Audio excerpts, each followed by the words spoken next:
So what you're saying is before I report, I should disclose and then report the same day. Or no, the next day. Sorry, so it's one day. Sure, if you want to time it so that you get your own CVE, the CVE gets public, then you publish your own POC and you exploit it before everybody else. Yeah, I mean, yeah, I guess that's a public exploit. But... It's gonna be a busy couple days in that scenario.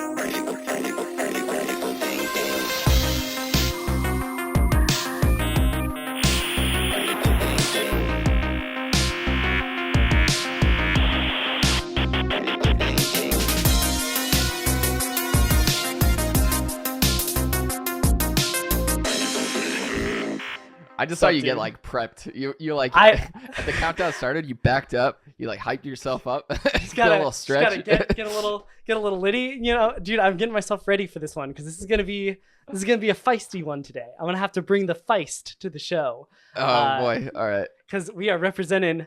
We got in the left corner. We have Justin Gardner representing the hackers. On the right corner, we have Joe Margolis representing the hackers and the program managers. yeah, I'm playing devil's advocate here. Yeah, no. It should be a fun one, man. I'm excited, and I'm gonna, we're pretty tight. And so it's gonna feel good to like just kind of rip you a new one in this debate. Yeah. I think, Okay. And listen. So we'll see. I was looking through this doc, and there was a lot of very feistily written points, and I had some very feistily written answers in my head. So that's great.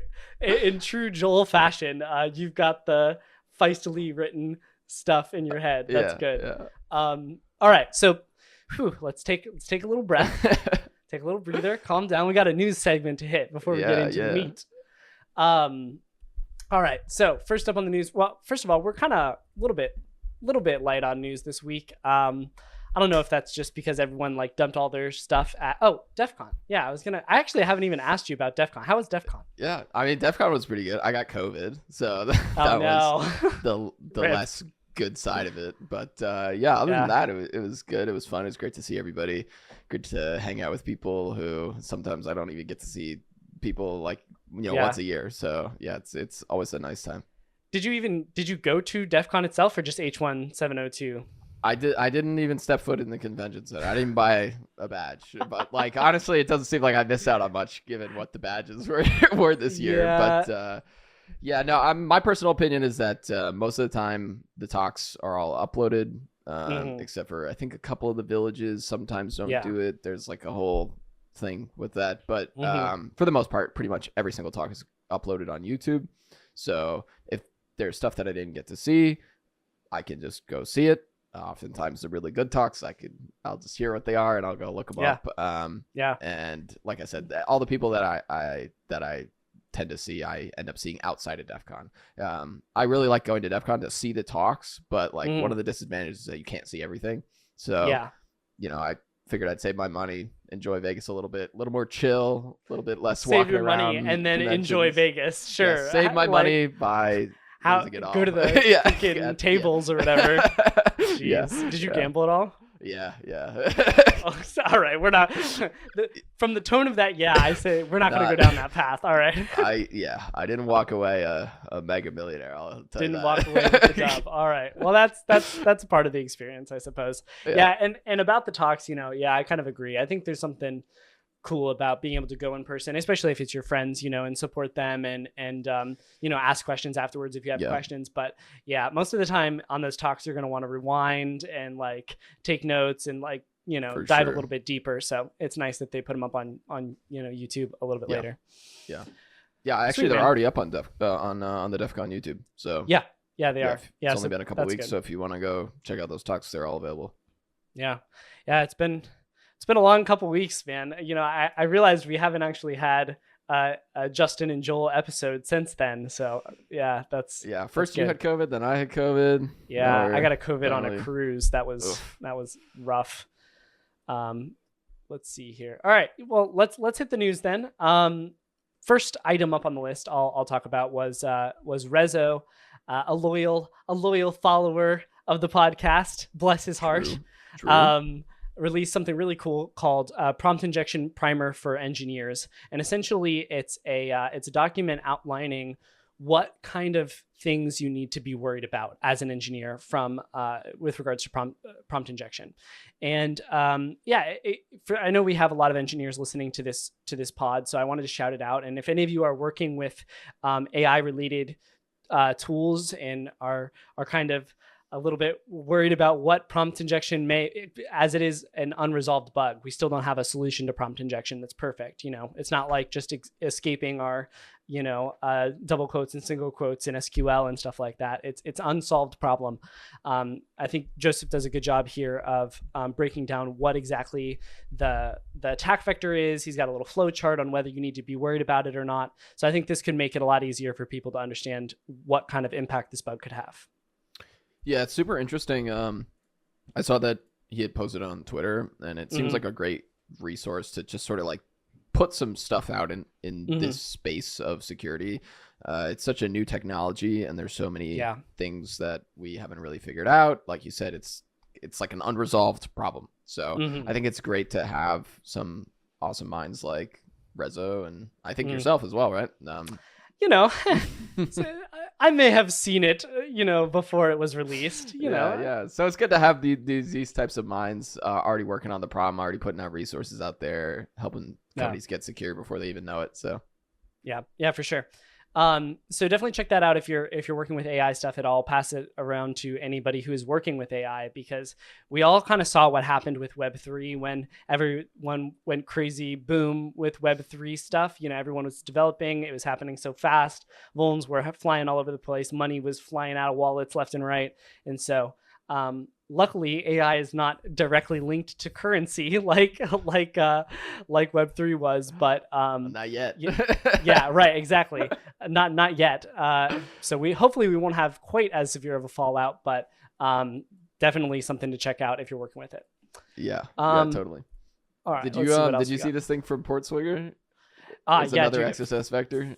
Freaking love when Portswigger Research drops something. So they dropped a I guess Chrome now supports the on scroll end sort of event handler.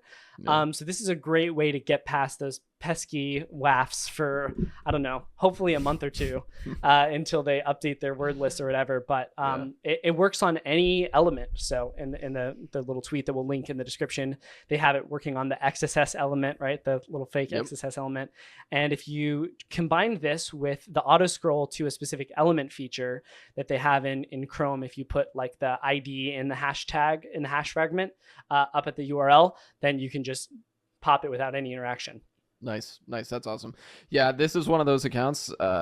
You mentioned this way early in the pod, and I followed suit right after you did. But I have tweet notifications turned on for Portswigger Research because it's just one of those accounts that is constantly pumping out really like immediately useful information, just like this, which is a screenshot and a link to their post about this specific vector and how you can use it. It doesn't get much better than that. So yeah, this is super, super interesting, especially if XSSs are your bread and butter on scroll end. There you go. Yeah. So XSS, that's that for XSS. The next thing that I wanted to talk about was this talk that Gunnar Andrews, aka Golden InfoSec, did at Recon Village. I saw this pop up on YouTube, and I know that he's been working. What the heck? My Google Home just started freaking out in front of me. Stop. Unplug. Maybe Gunnar Andrews, does it activate my... Gunnar, what did you do? Oh, no. Does it activate my Google Home? No. Got you remotely. Yeah, no, I know he does some crazy recon stuff with regards to, specifically with regards to serverless architecture. So I was really thrilled to see that Recon Village put up a talk by him. Just like Joe was talking about in the beginning of the episode, you don't necessarily have to be at DEFCON to get all this wonderful information that they released. And I watched through this talk, and it's super awesome. And not only does he come in, he's not like a serverless fanboy either. Like he comes in and he says like, hey, these are the pros and cons of serverless. This is when you should use serverless. This is when you should just use a server, Yeah. So he does a really good job of outlining what kind of tasks work best in serverless architecture, and how to use that to power your bug bounty hunting and your recon. So definitely a hard recommend on that one. Yeah, I've got that on my list, and I'm gonna have to watch it after we finish recording. Yeah, it's got, I want to say, how long is it? 40 minutes. Yeah. Not bad. I put it on 2x, and I was still getting the full value out of it. So definitely worth a listen. Awesome. All right, before we hop into the main content, real quick, Jason Jhaddix, former guest of the show, Jhaddix, Jason Jhaddix, whatever you know him by. He is doing a course. It's the Bug Hunters methodology live training course, and he has very generously given us a invite code to give away. So one of our listeners will be randomly selected to get a free access to his live Bug Hunters methodology. $550 value. Yeah, I mean, huge value. So first of all, major shout out to Jason. Thank you. We can't appreciate it enough. We're hoping that whichever viewer ends up winning this will get the most value out of it as possible. Give us your notes. Yes, give us your notes. Yeah. It's funny, actually. Funny story. So I had talked to Jason about this, and Jason's like, yeah, I can probably give you a code to give away on the pod, something like that. And so he messages me the link. And then he's like, oh, I should probably just message Joel the link as well. So he just drops the discount code in Joel's DMs, right? And Joel's like, oh, heck yeah. I can't wait to go to this course. This is going to be awesome. And I'm like, no, Joel, that's for the listeners. Okay. Yeah, I saw it. And I was like, oh, I'm going to have to claim that later. And then a couple hours later, I was talking about it with Justin, and he was like, oh no, we're going to give that away. I was like, okay, it looks like it's the same code. And then within a few minutes, I get a message from Jason. He's like, by the way, that's the giveaway on the podcast. I was like, oh, okay. You could see the disappointment in Joel's eyes. Yeah. So definitely, you're gonna want to enter to win this. We have a very easy way to entry. Just go to ctbb.show/giveaway, and you'll be taken somewhere, probably Google form. Haven't really figured it out yet, but somewhere. We'll put it on the new website potentially. Yeah, on our new website. Yeah, so ctbb.show/giveaway, and that's how you can enter to win a free entry to Jason Jhaddix's Bug Hunter methodology course. Yeah, and I'm looking through this course, man, and I was reading through the description, and it says explicitly. So I think this matches well with the critical thinking audience. Unlike other courses, TBHM Live is not an A to Z or beginners oriented course. And I'm looking through the syllabus, and this is a lot of content that he's going to try to cover in 2 days. So I imagine he'll be moving pretty quickly. Looks like a very interesting course. So definitely check that out. And like I sort of vaguely mentioned just a second ago and totally forgot to announce at the beginning, we have launched a new website for critical thinking. It is live.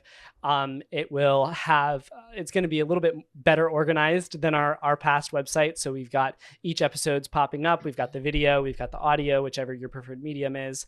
We've also got transcripts, which is something a lot of you guys have been asking for a long time. Those will be attached to each podcast release. I'm not sure that it'll be on the instant that the episode drops, but hopefully within the first couple hours of an episode dropping, we should have the transcript up there and ready for you guys to consume. So there's also a contact form on the website that you can get in touch with us via. So shoot any questions or concerns about that over there. Awesome. All right. Should we kick off the main show? I don't even the main attraction. Let's see. All right, Richie, we're gonna need you to. Richie's our editor. Richie, put in some sort of, dun dun dun, dun or something like that here. Some epic start.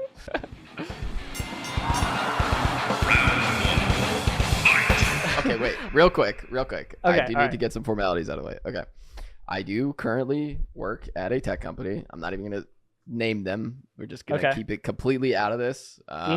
I do manage bug bounty programs there. However, everything that we're going to say today has nothing to do with my employer, has nothing to do with my job, it has nothing to do with my day-to-day. If anything remotely sensitive or anything, we're going to cut it out. So, yeah, I just want to clarify that this is based on my experience as a program manager and a bug bounty hunter. This is not reflective of my employer or my current work or anything like that. Okay. Nice. Fully red disclaimed. tape out of the way. Yeah. There you go. Very nice. And you've had you've managed other programs in the past before too. Yeah. And I'm happy to say that before my current role, I was at Uber. I managed I didn't manage it, but I helped manage it alongside the main manager. So yeah, I definitely have had my fingers in a lot of different programs from the program side for many years now. So all right. Disclaimers all over. Boxing gloves are on, Joel. Boxing gloves off. On. Let's go. Wait, off. What the heck? Wait. This man's gonna like knuckle to the face. Suit off. Boxing gloves on. So I'm going into my state. I'm going into my hacker representation state. Dude, what is up with the 0-day policy, man? Like, if your scope is vulnerable and it's in scope, why am I not getting paid for this awesome 0-day that I found? Okay, so like for the record, I think a lot of things we will probably like semi agree on, and I think some of this should really be like sort of to the other program managers if your program isn't adhering to this. This is sort of my take that I think I need you to devil's advocate a little bit though. Okay, Joel, like I know you're a hacker and I know you're a good program manager, right? And so I realize, we may agree on some things, but also I want to hear the other side as well. So I'll tell you sort of both aspects from it. So like why shouldn't you get paid? I mean, there's a couple reasons. I think the main reason is that there's nothing that can be done from the company side to fix this. And I think we discussed this a little bit when we talked with Shubs about sort of how to navigate that kind of communication when you're reporting a 0-day vulnerability, especially if it's something that you found to a company and whether or not they should be paying it. And a lot of it boils down to what is the company supposed to do? Because for one, it's nothing that their engineers caused. It's nothing that they accidentally added or knew was there. Like, this is just an artifact of the fact that they use a piece of software and that other company made a mistake. Well, okay, their engineers did do something here because they put a domain, presumably they put a domain pointing to this asset.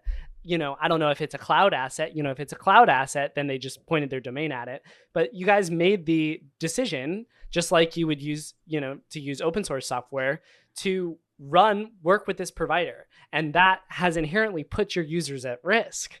Sure. Yeah. And so that's where I'll start to agree with you is that there are certainly systemic steps that you can take from a company side to help stop these things.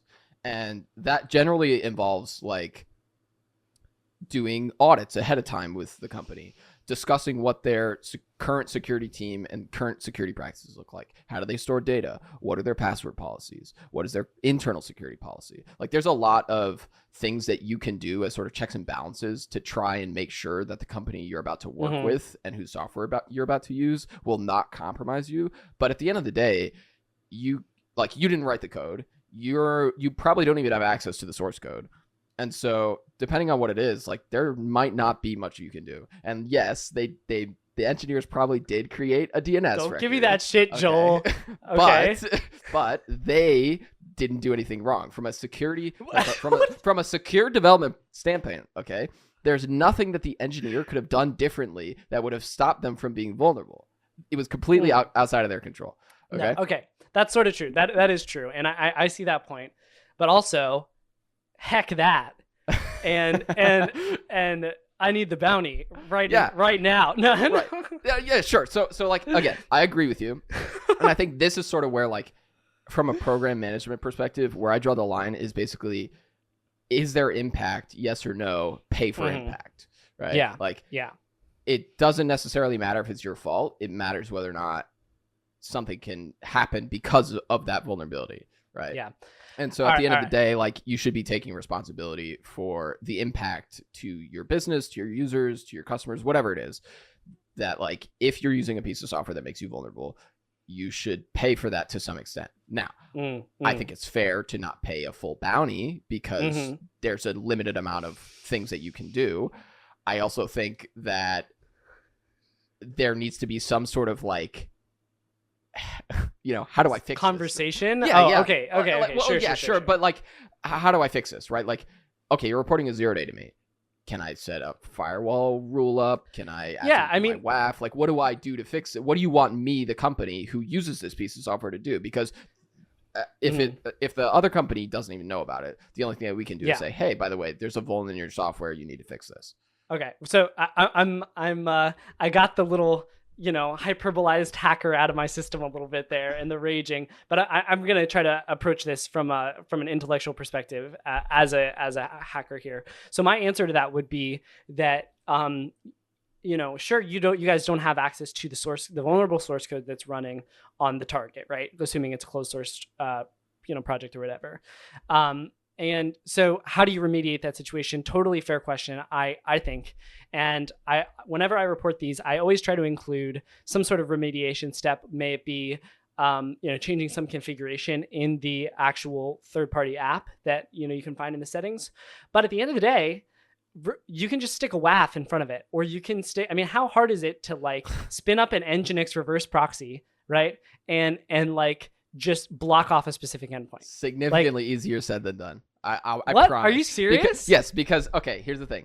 In a perfect universe where every company is just like 5 engineers with an AWS box, yeah, that works. You could just like spin up a service and be done with it. But in most modern tech companies, there's so much more process and procedure and like trying to fit into the existing technologies, and they might not even use Nginx. Like there's so many other layers that don't just make it that easy, where yes, that would be a super easy solution if it worked, but it's completely dependent on implementation and use case. Okay, but like almost every organization is using some sort of reverse proxy, right? Like, whether it be, Apache, Nginx, Trafic, or however you pronounce that thing. Yeah. Or have a WAF, right? Like, and so just, I don't know, maybe this is my lack of enterprise experience coming into play, but if I were on a security team and I got a report of this and there's an RCE on this box, that you can only access through a certain point, I would want to be, spinning up a AWS, reverse proxy. What are they? I forget what they're called. But the thing is that if it's that case, there's a few things that you can do, right? If it's not something business critical, IP restrict it, take it offline, put it behind a firewall, put it behind VPN, change the configuration. There's usually like a handful of things that you can sort of generically do that will probably help. If it's an actual 0-day, there's like very few things that the company can do outside of like preventative measures around like preventing requests from even hitting the box, right? Yeah. So there's not much you can fix.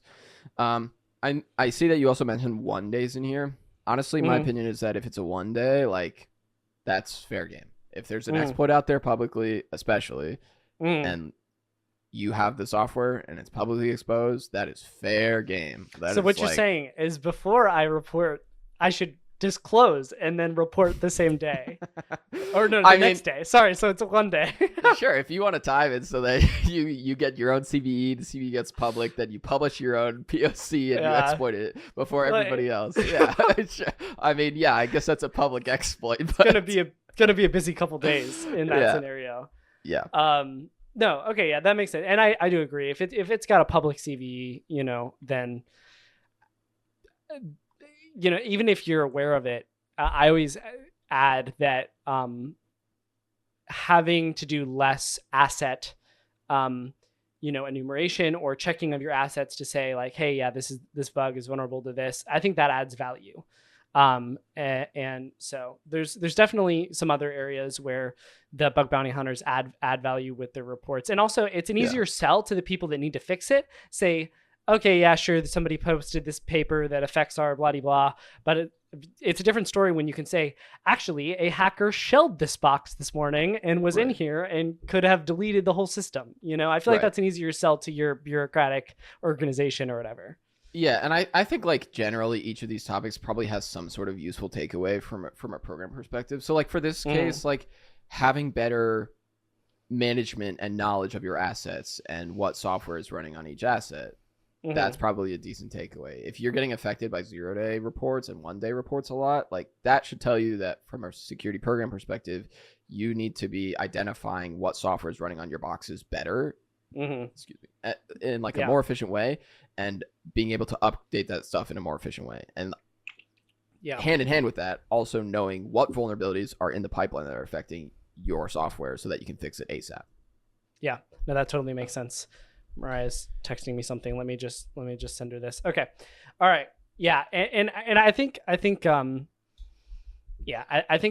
piece about patch management is very important, and oftentimes people, I guess maybe I shouldn't say oftentimes, but I've seen several times when people have started bug bounty programs and they don't have a solid patch management platform out. And I just can think of this one time with my automation where like every week I was getting this ping, this is vulnerable, this is vulnerable, this is vulnerable, this is vulnerable. And they didn't patch the CVE, this critical CVE that leaked AWS creds, right? Yeah. For over a year. And I'm like, what are you doing? So anyway, all right. Now I got to get. What are you doing? We'll get to that shortly because. Okay, we'll get to that. I know that's in there. That's not the next question. The next question is, okay, so let's talk about a little bit about disclosure. Sure. Okay. I have done some research. I've found a vulnerability. I report it to you because I want to give you a heads up. But I also want to be able to disclose this. But I would also like to be paid for my research. Why not? Why, like, a lot of programs add do not disclose policies. What's up with that, homeboy? Yeah. Okay. So, I mean, the reality is that a lot of this boils down to the fact that a lot of programs have a legal and comms team. Yeah. Or both, a legal teams and a comms team. And oftentimes security vulnerabilities are viewed positively by the security community, negatively by everybody else. Right. And so if you think about it, it's like, yeah, that's interesting. The company doesn't really want to brag that they had a security vulnerability, right? Sure. The incentive there is good for the security team to be like, look, our bug bounty program's working. Great. Terrible from a comms and publicity perspective around like, oh, customer data could have been at risk or whatever, right? Like, I think that is always the challenge. And some companies are very good about owning security and being like, we don't give a shit. We're going to be public about everything. And like, if we have a security vulnerability, that's great. We don't care. We'd rather be public about it. And it doesn't really matter.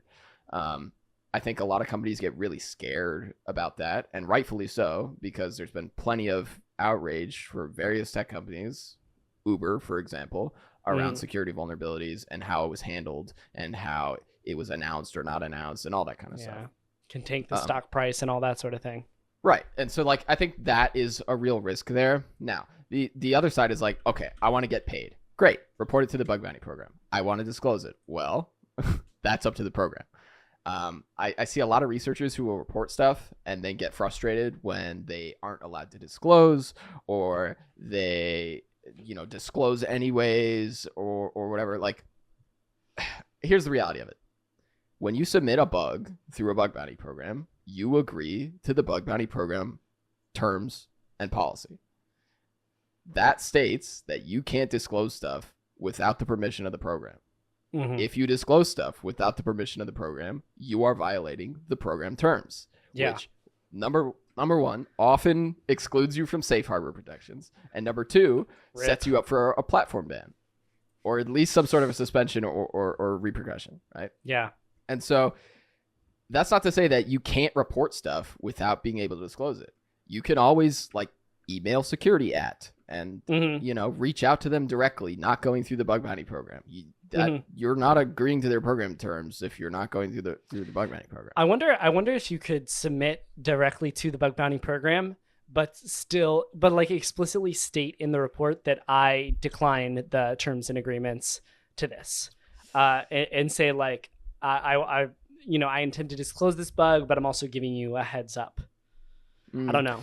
Yeah, I mean, maybe. I think that would be a little more nuanced because there's probably some stuff in the HackerOne terms of service that says, like, whatever. But it's definitely a way to set you up for platform problems for sure. Yeah, like I just wouldn't recommend it. And like, the other aspect of it is if you really want to disclose something and the company really doesn't, you're gonna set yourself up for a rocky relationship with that company and that program every day after that, because if you decide to go ahead and disclose and they don't want to do it, they are really not going to want to work with you in the future.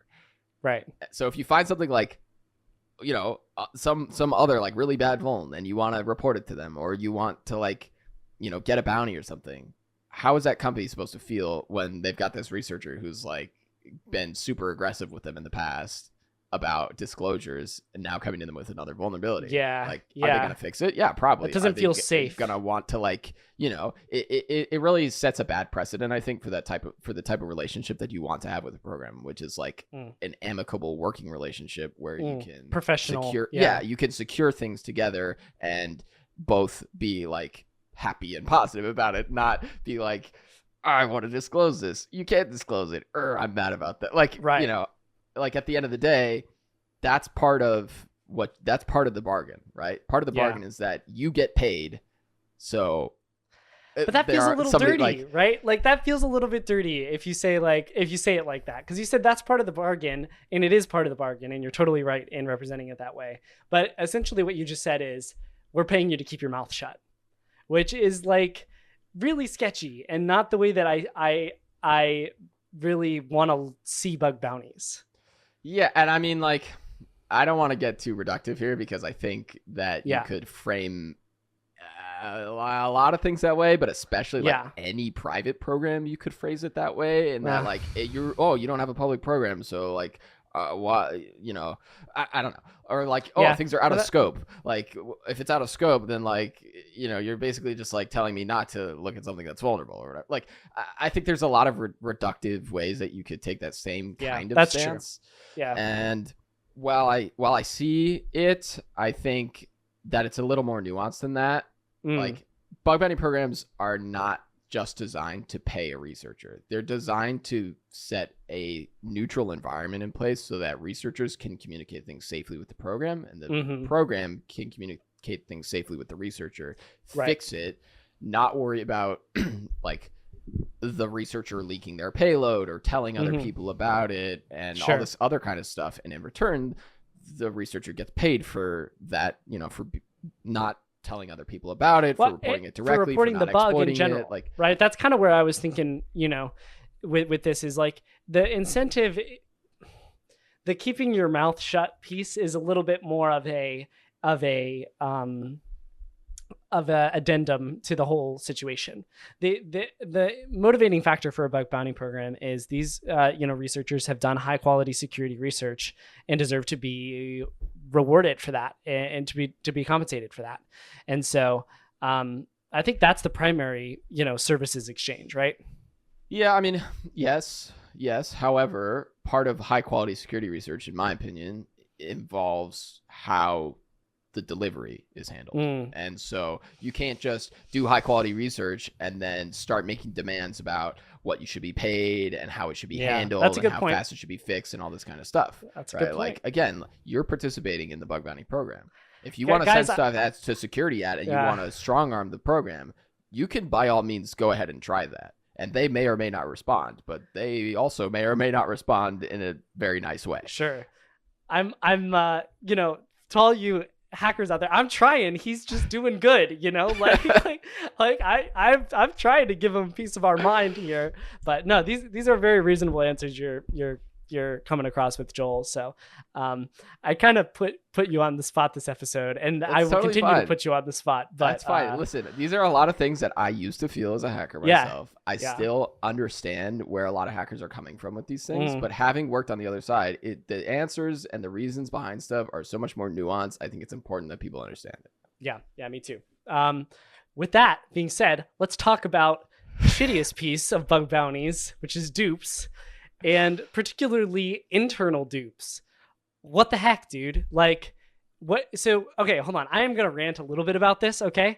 So, if you've got an internal dupe and you have not, resolved this thing, right? And it's within a longer time frame than one would expect, couple months for, maybe even a high or a medium, or like a couple weeks for a crit. Like, okay, that seems like something that you need to still pay the researcher for, because you're sitting on that bug, and like I have put in high quality. I'm sorry, you can tell it's a little bit fresh, okay. But I put in this high quality research. You've known about this issue for a while. My time just went down the drain and is still violated, and our sort of agreement that we have in place of, I provide you with high quality security research and you pay me for that. And when no other hacker had reported it, this is an internal dupe either discovered from code review or maybe like an internal pen test or something like that, just feels like crap. And how can we get accountability for that as a hacker? How can we understand when truly this is an internal dupe or whether, we're getting screwed out of our bounty? Yeah, so there's a lot of nuance and angles to this. I think what I'll start with is that I'll address that last part first, which is how can I be sure that this really is an internal dupe?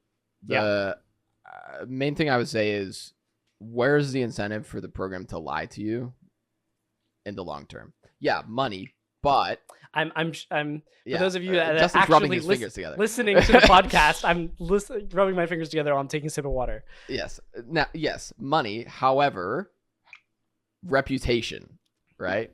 And I think reputation, from the programmer's perspective, whether or not programs actually view it this way, but the reality is that your reputation is significantly easier to damage than it is to like spend money, right? And so like you're going to damage your reputation significantly more with the hackers. Yeah, by like, either lie, like if you lie to a hacker and say, oh, this is an internal dupe, and it's not, instead of just paying for something, the damage to your reputation, if that comes out or whatever, is so much worse than whatever you paid for that bounty. Yeah, no one's ever going to touch that program with a 10-foot pole. Exactly, right. And so like the incentive for a program to lie like that is just like, you have to think about it. Like, why would somebody do that? And it's not that it doesn't happen, but I think that there's not a great incentive to start with for like, why would that, like, what is the reason for like some random employee who's running this program to like come sign on and be like, I don't want to pay for this. I'm going to tell them that because it's not like it's their money anyway, right? Like it's not like it's the employee's money. Like it's not coming out of their salary, right? I mean, we can get into that in the budget part, but there would be no KPIs associated with how much money this bug bounty program is paying or isn't paying, would there? Budgets are very complicated. Budgets are very complicated things. Yeah, budgets are very, very complicated things. The way that budgets at companies, especially the larger the company, the more confusing and weird it gets around who gets what money for what thing. How does that process get approved? How do you get more money? How do you get more money next year? Like there's a lot of different aspects to budgets and that kind of stuff. And you have to remember that bug bounty at the end of the day, when they make a payment, that comes out of a budget that has been set aside probably at the beginning of the year for bug bounty. And that pool is all they have to work with. And so if they run out of money, that's a problem. And if they have too much money, that's also a problem. So we're kind of jumping ahead a little bit. We are jumping ahead, here. But so, I wanted to try to corner you with that, but somehow you weaseled your way out of it. That's so, okay. Yeah, let's just take it back for a second. So like the main thing is that I personally don't think that many programs really have much to gain by lying to a hacker, especially like it's a bug bounty program. Like what is the point if you're lying to the main like thing that matters to you, right? Like you might as well just not have a program. That's my personal take. I don't know if that's how most programs are. I sure hope that they don't lie to the hackers, but you never know. Okay. Separate from that is how do you not get your time wasted, right? I think that is really, really difficult. Wow, I forgot I asked that question. Like, Joel's got like okay, all right, I see it. You're on it today. Yeah, I think like, so this risk is always there, right? Like if you take internal dupe, if you just take the word internal out of it and leave dupe, like that's always been a risk, right? The risk has always been there that a researcher could have reported it and you find it tomorrow and you dupe and your time is wasted. Maybe you spent 2 weeks and you reported it. You said, I'll report it tomorrow and you get duped. Okay. That risk is always there. The fact that it's found by not a security researcher, but maybe a security engineer instead is very little change in that situation.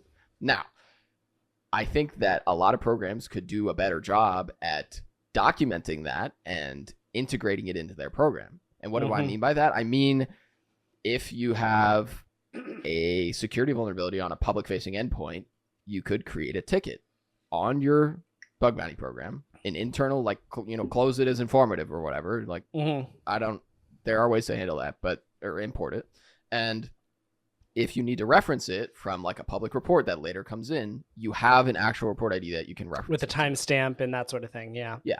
The other thing I think that you can do that's probably honestly easier is just be transparent. And this, I think, goes a long way in a lot of different areas, but I'll talk about it right now, which is that you should be defaulting to transparency with the researcher. Number one, oftentimes they're bound by an NDA. Number two, they're bound by your program terms. Number three, they're bound by a privacy policy on HackerOne. Like, there are a lot of aspects where you can have some level of comfort with the researcher and just be transparent with them about what's going on. And that applies in a lot of different aspects. For this aspect, that applies in that if there's an internal dupe, take a screenshot of the internal ticket and send it to them. You don't have to include all the information. You can redact stuff, but just like show them that it's real. Like, if that's what, like, show them that it's a thing and that they missed it by 3 weeks or whatever. And I also think, to that point, right, that, as you mentioned, like, what happens if it's open for a year or whatever, right? There should be, programs should be taking accountability for that. Okay. Like, I don't think it's acceptable if you have a high or a critical, especially severity vulnerability that is open for a long period of time. That means your security team is not doing their job. They should be getting this fixed. This should be a priority for them. It should be a priority for the engineers. I understand that there's lots of work culture and all sorts of other things that can play into that relationship between security and engineering. It does not matter. If you're going to have a bug bounty program, that means you have to take security seriously. You have to fix your stuff in a reasonable period of time, or you have to explain that to your researchers and say, sorry, I know this has been open for a year, but it's still not fixed yet. And then you have to be willing to own that and answer as to why not, right? And I think that's just a reality that a lot of programs like don't want to accept, is that like sometimes stuff that should be high priority isn't prioritized, and you know, that sucks. So yeah, I agree with you, and I'll also take like a program like advocate side here, which is that like internal dupes are real. They do happen. However, programs can be a lot better about being transparent. They can provide more information about the dupe itself, show that it's, you know, open, that it's being worked on, whatever. And if stuff is open for too long, you have to take security seriously and realize that a real attacker would go and exploit that if you had that open for a year. And there's no excuse for it to not be fixed. Whew. Amen, brother. I hope that the work of the Lord is being done here. Dude, that was fire, dude. Not good shit. Okay. Was supposed to disagree with you and debate that at all, but to be honest, it was pretty on fleek. And I really appreciated the point, you know, about them taking responsibility for, and I think that's a little bit what we want with the transparency, right? Like if we can get a ticket showing, hey, you missed it by 2 days, then that's like, well, drat. You know, like I still hate that for me, but, you know, it's not the end of the world, right? But if I see a ticket that says that this, you know, problem has been around for 6 months or something, then I'm going to be a little bit salty, right? Yeah. And so when they just say, hey, sorry, internal dupe, boop, boop, you know, then that makes me feel a little bit like they're trying to hide something, and that this bug's been around for a while, and this program is just a, you know, pile of you know, and like, not goodness. You just have to remember that like every company is different. The amount of resources that they have, both on the engineering side and the security side, are different per company. And so there's this thing called SLAs. I'm not going to explain it. I feel like you can look up what an SLA is. It's a service level agreement. Okay. It basically just means you have this much time to fix this thing or deal with this thing. Right. That's like time to first response, all that kind of stuff. Right. Those are SLAs. Okay. Every company has different SLAs for tickets, and especially security tickets. Some don't even have SLAs clearly defined for security tickets. And so if something's been open for 6 months, that could be the normal for the company. Okay. And if that's the normal, there's really not much you can do as a researcher about that. No, it's not good, but you can't be like, fix this faster, because do you own that company? Are you a C level on their? No, like that's true. Yeah. You know, the security team only has so much leverage, and two, like you're asking for large structural changes to how stuff gets done. And it would be correct and better and awesome to see it get fixed faster. But if that's not how they prioritize security and engineering, then that's not how they prioritize security and engineering. That is what it is. And I feel like some of this is also a little bit on the platforms, because like whenever you,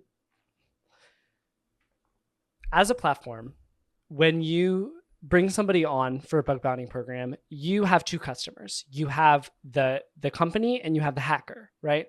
And if you're going to bring on a client, right, a customer, a company, and then they're going to provide really poor service to your other client, that's not good. So I think there needs to be some auditing in place, and I'm sure there is at some levels in some organizations, but I think there really needs to be some sort of standard SLA assurance or something like that, where HackerOne or BugCrowd or Integrity says, yes, bugs, even if they don't always hit it, they should be shooting for bugs to be fixed in a certain amount of time, right? And you sort of see that on the program policies, but those numbers are very, very, I can't come up with the word, and the Japanese word just keeps on coming into my head, but they're very like not specific and not stuck to. And so I would like to see a little bit more adherence around that, because that's very important to the hackers. Yeah, I'd say like around that, it's very difficult because it fluctuates too. Yeah, I mean, the reality is that HackerOne is a vendor for a company, right? From a company perspective, HackerOne is a vendor. You're paying HackerOne for their product, HackerOne.com, or whatever, generic, or BugCrowd or Integrity. We're just going to use HackerOne in place here. Yeah, right? You're paying to use that platform, and in return, you get access to the inbox, and maybe you get access to triage services. Right? And the reality is that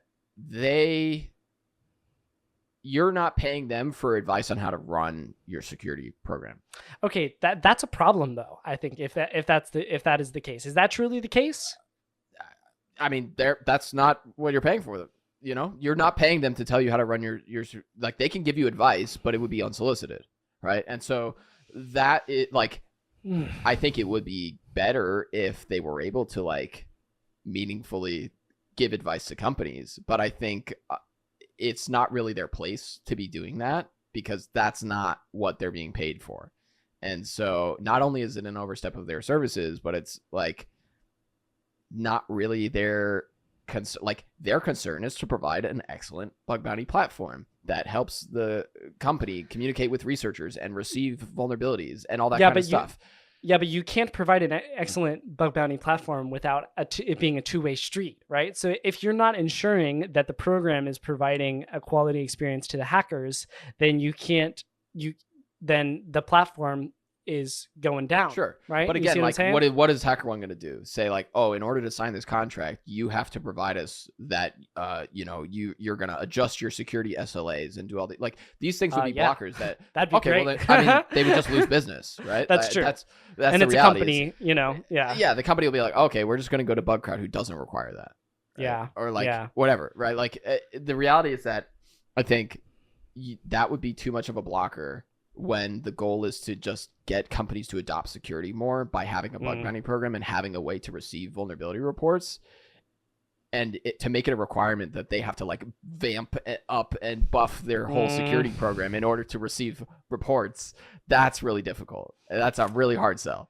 Yeah, I don't know, man. I would like to see that sell, and maybe this is maybe something that HackerOne or BugCrowd or Integrity could run with and say like, these are HackerOne vetted programs or something like that, where, and they have some sort of extra symbol, sort of like they have for some of the other things that I'm not even sure I can mention exist in HackerOne. But like for the private programs, I actually had a discussion with them, not related to work, from like a hacker side. Yeah. I was asked as a hacker to go speak whoa, Joel. You're not a hacker today. I'm sorry. Continue. But like one of the things that I suggested was like, if you have some knowledge about the tech stack that's being used, why not provide security recommendations for that tech stack, right? If you know about stuff or you know about trends, like that's an easy win for your customer to like give them extra value for the product, right? And maybe you later turn that into an extra paid feature. I don't know. I don't care. But like, I think that there are certainly things that they could do there. That's not quite going as far as saying, here's what you should have for your SLAs and all that kind of stuff. Cause I think that is, I mean, that's a very intense decision as well. I acknowledge, and in order to hit those SLAs, you may even have to bring on additional developers, right? Which is a six-figure a year at least decision, And so there is a lot of nuance to that, and I guess I can argue for the ideal from this side as the hacker, but I just feel like a bug bounty program is a more mature security decision, And in a VDP, everyone should have a VDP. You can be throwing VDPs out left and right, but I think a bug bounty program is a little bit more of a mature security program decision, and by that point, you should have a grip on this. Yes, I totally agree. I think HackerOne would enthusiastically disagree with you. Just based on the fact that it's their whole business to create and start more programs. That's why we can say whatever the heck we want on critical thinking. Yes. That's good. All right. Yeah. So, all right. I have CVSS as the next topic. Little bit of a loaded topic. What do you think? Skip it and move on to budget, or do we want to? Sure. Would you like me to yell at you a little bit here? I mean, sure. Like, here's my take. Here, maybe I'll give you my take first. No. Okay, that's true. All right, no, you're right. I've been asking the questions this whole time. Give me your take. I don't think CVSS is very useful. That's it. Like, okay, it is a factor that you can consider. I don't think it should be the only factor you consider, and I don't think it's a perfect system. I don't think any system like this, whether you want to be VISS, whether you want to be CVSS, whether you want to be ABCD, I don't give a flying. I don't care. Like, okay, fill in the blank, right? Like, all of these systems are trying to solve a problem that is incredibly difficult to solve, which is that you're trying to take a case-by-case scenario that is truly impact dependent and generify it into a set of factors that you can apply globally. And that just doesn't really work. We've had some really interesting discussions, me and you, with programs about this. And like, from a optimization perspective, every program wants this because it makes payouts easier, it makes payouts more consistent, it makes processing bugs and handling streamlines everything. It streamlines everything. Yeah, okay, that's great. However, you can't do that.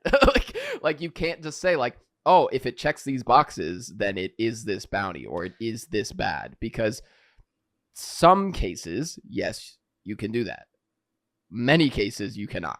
Okay, so lots to unpack there. Lots of coming up with a problem and not coming up with a solution, and I'm actually gonna take a little bit of a controversial position here that I am slightly truly believing, which is that CVSS is like, so the programs that really stick to CVSS, it works well. Like if you look at Shopify and you look at PayPal and some of the other ones that really stick to it like glue, I think that rarely and maybe it's just because those programs have really good bounties, which is also another thing, right? Those programs pay very high bounties. So, you could get your bug rated at a medium 6.8 and still be walking out there with, well into the four figures, Sure.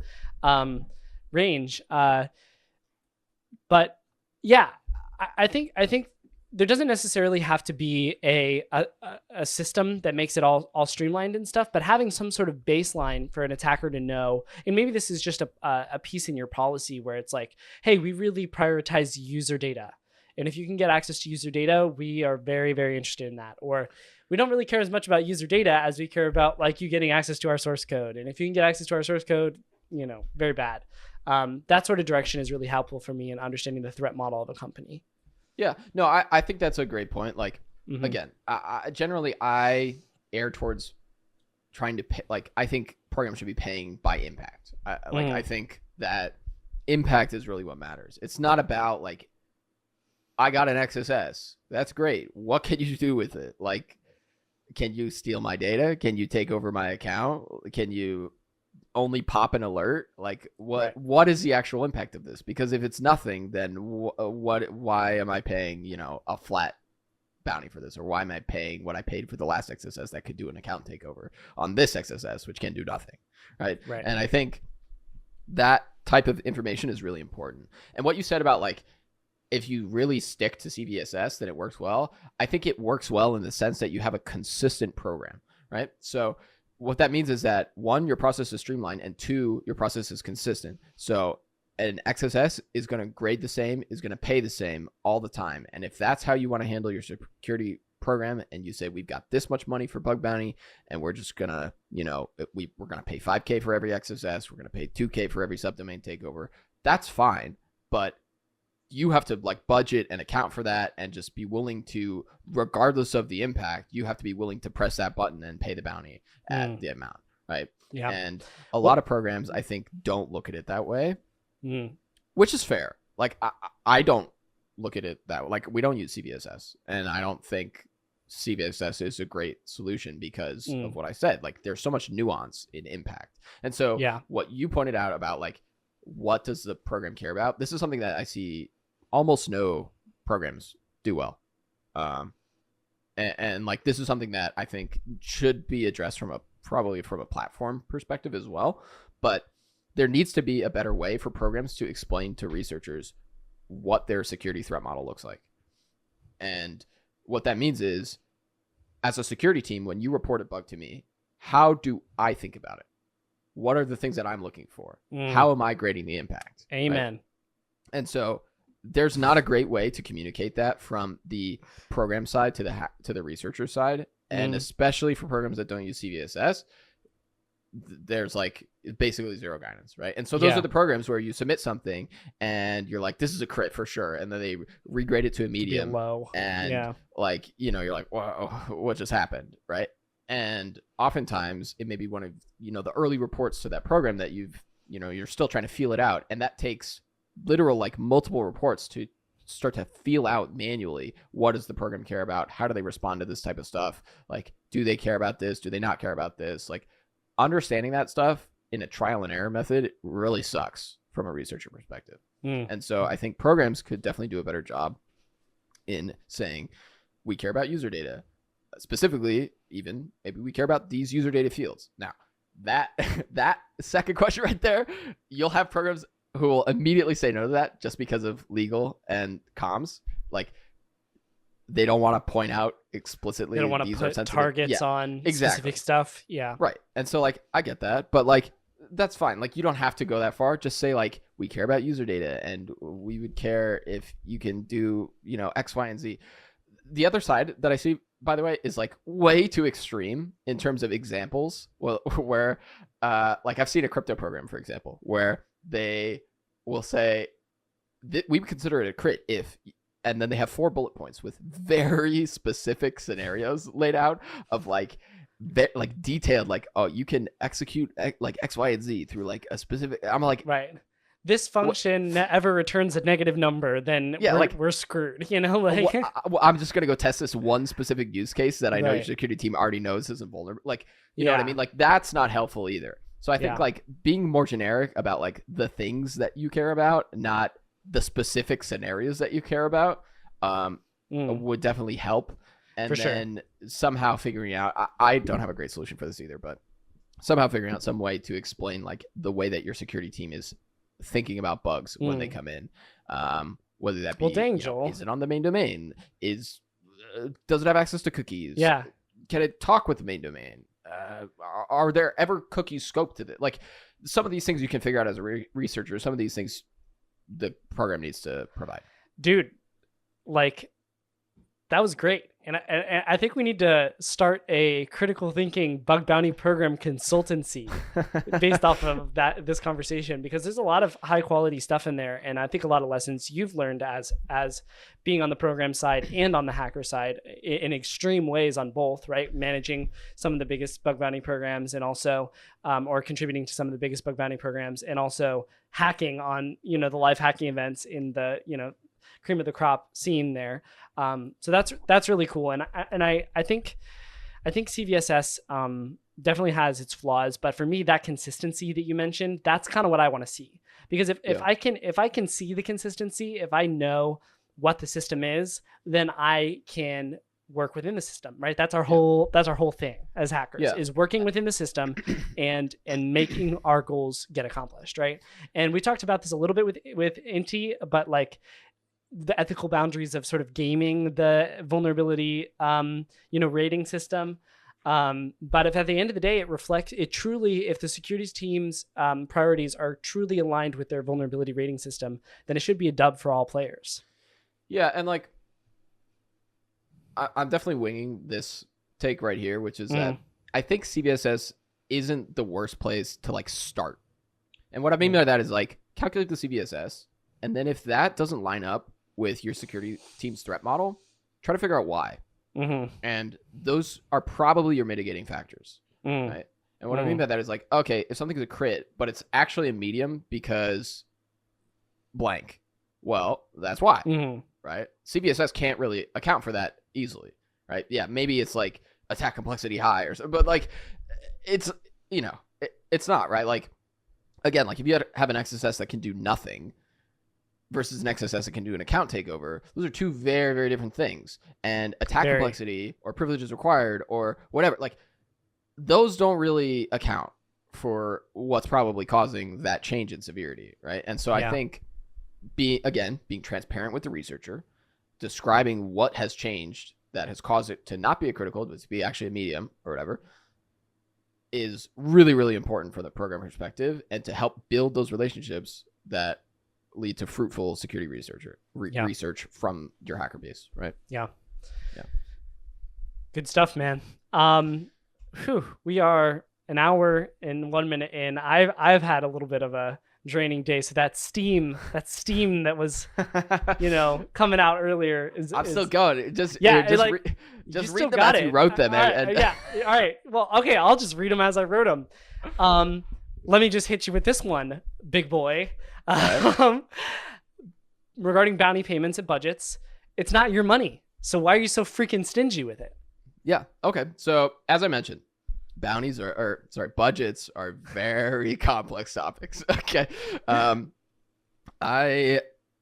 Let's see how generically I can talk about this. Essentially, you have to imagine a budget for a company as a giant pool of money that starts from the very, very top of that company, and every single layer of management you go down, you chop another piece off of it. Okay.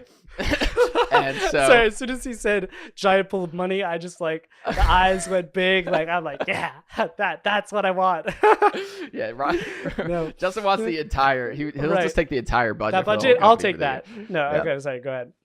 And so the reality is that like money is complicated, and when you make a payment, like I said, out of a bug bounty program, that comes out of the bug bounty budget pool, which is part of the greater security team budget, which is part of the probably engineering team budget, which is part of the yearly budget for the entire company. Right. And when anything starts to shift, whether you go over or under that, then lots of other factors come involved, right? It's like, oh, there's extra money here. Let's take that and spend it on a security tool. Or let's, oh, you didn't use all that money? All right, well, that other team is going to get more money because they needed it last year.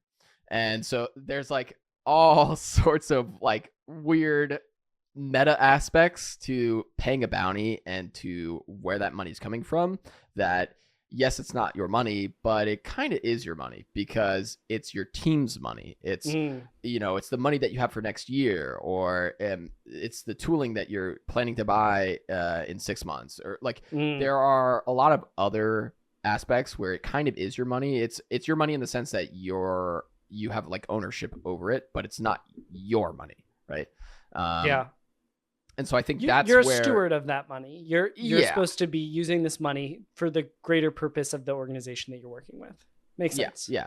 And I think very few companies are able to keep up with the type of pace that gets set by live hacking event programs specifically. I think it really sets an unfair bar in terms of what people should be paying and what's considered a reasonable bounty. Those are just blank checks sometimes too, to the security team. So yeah. I mean, it's like, you see a program that pays multiple millions of dollars at a single event. That is many times the full security budget for plenty of companies. And like the reality is that not every company can do that. Not every company can keep up with that. And so that is also part of where the stinginess comes in, which is like, is this something that we actually care about? If I'm looking at my budget and what I'm supposed to be paying for this, is this something that's worth paying? Say I have $50,000 in my budget. Is this worth paying 20% for a 10K crit? Right. Of my whole budget for who knows how, what if it's February? And you got 50K in your budget and you just got a 10K crit. You got 50K in your budget. I don't know. And it's like, oh, okay, I'm 2 months in and I just blew 20% of my budget. Like, what do I, what happens if this happens again in 2 weeks? Right. And so I think there's a lot of aspects where programs start to get stingy because there are other aspects involved around like, where's the money going to come from? And how's the company doing in general? Yeah. I mean, there's tons of other things, but yeah, a lot of it is just really comes down to budgets are weird and confusing, and getting more money or having extra money is like a weird balance, and every company kind of handles that differently. A lot of times it's not received well in either case. But on the flip side of that, the more bounties you pay, the more budget you may get allocated the next year. Yeah, man. I have a really... I can really help you out here. Like I could submit. You can pay him really good, and then you'll get more money next year. This is not going to be a popular take, but I think that programs that pay a lot of money are really just messing it all up. What? Like here's the thing. Okay, as a bug bounty researcher, would I like to get lots of bounties? Absolutely, every day of the week. As a program, would I want to be paying millions of dollars every single year because my security team is not finding those things and not fixing those things and not detecting those things and not securing from the inside, but putting all this emphasis in money, literally just like spending money because we're paying other researchers to find these things that our team should be proactively trying to fix and find. Right? I don't know, man. I think, and I know you said it's a hot take or whatever, and it is for sure it's a hot take. But let's say this, okay? Let's say you spend $500 or $500,000 on your security. Big difference. I know. I'm sorry. $500,000 on your on your bug bounty reports for this year. Okay. Let's say what average bounty of 2K. So, you're resolving 250 vulnerabilities there, roughly. Right. If you were to hire an employee, let's say a Silicon Valley engineer, AppSec, employee, right? Let's say you can hire, let's be generous. And let's say we can hire 2 of them for 500,000, which I don't think you can. What are the chances that they will produce 125 valid vulnerabilities each in 1 year on some of the hardened, some very hardened scope? I feel like that's pretty unlikely. For the math here, by the way, 52 weeks, 5 days a week is 250 days a year. So you're asking for a bug every other day. Well, no one's working 52 weeks a year. Here's the thing. As a Silicon Valley engineer, just to be clear. But sure, but they're also not. They might find 2 bugs in a day. Maybe 50, but yeah, yeah, whatever. Like I think the reality is that the break even is pretty close. But if you I defer back to the fact that if you have a program that is consistently paying insane amounts of bounties and that number's not going down, that means either you're raising your bounties and finding less, or you're not doing your job. That's how I see it. You're just not like a security team should be paying less bounties, right? Like, I don't understand how your engineering team could be outpacing security so badly that you're paying more money. And also, I don't see how that's a good thing. It's kind of based, though, not gonna lie. At the end of the day, from a business perspective, you're unless you're growing extremely fast in the number of engineers that you're employing to write code that have mistakes in it is increasing very fast. Over time, security is a cost, and that cost ideally should be going down as you understand what mistakes your company is making over time. Yeah. Or it goes up. I don't like it, but I kind of agree with you. Yeah. Yeah.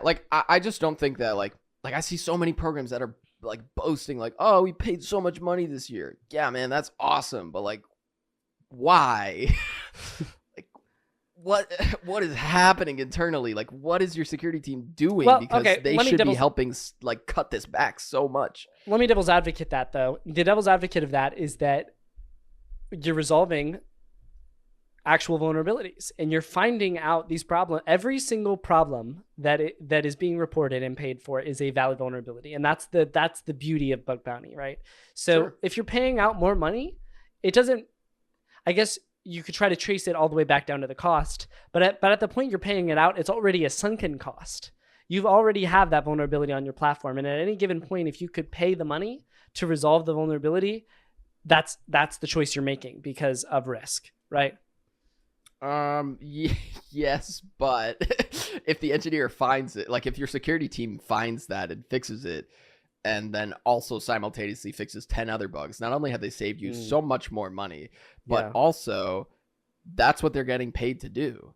Like on top of paying bounties, you're paying security engineers to run the security team, maintain the program, like do day-to-day stuff, and also you're paying bounties, right? Like, imagine if you could take the $7 million that you pay in your bounties and spend 1.5 on salaries and then keep $6 million to do whatever you like.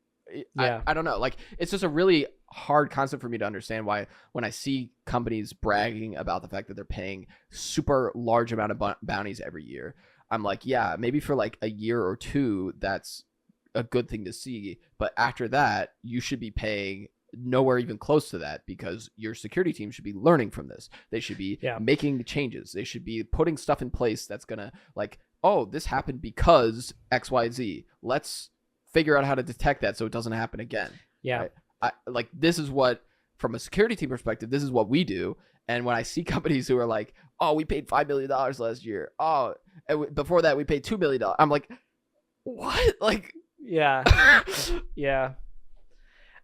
I see it.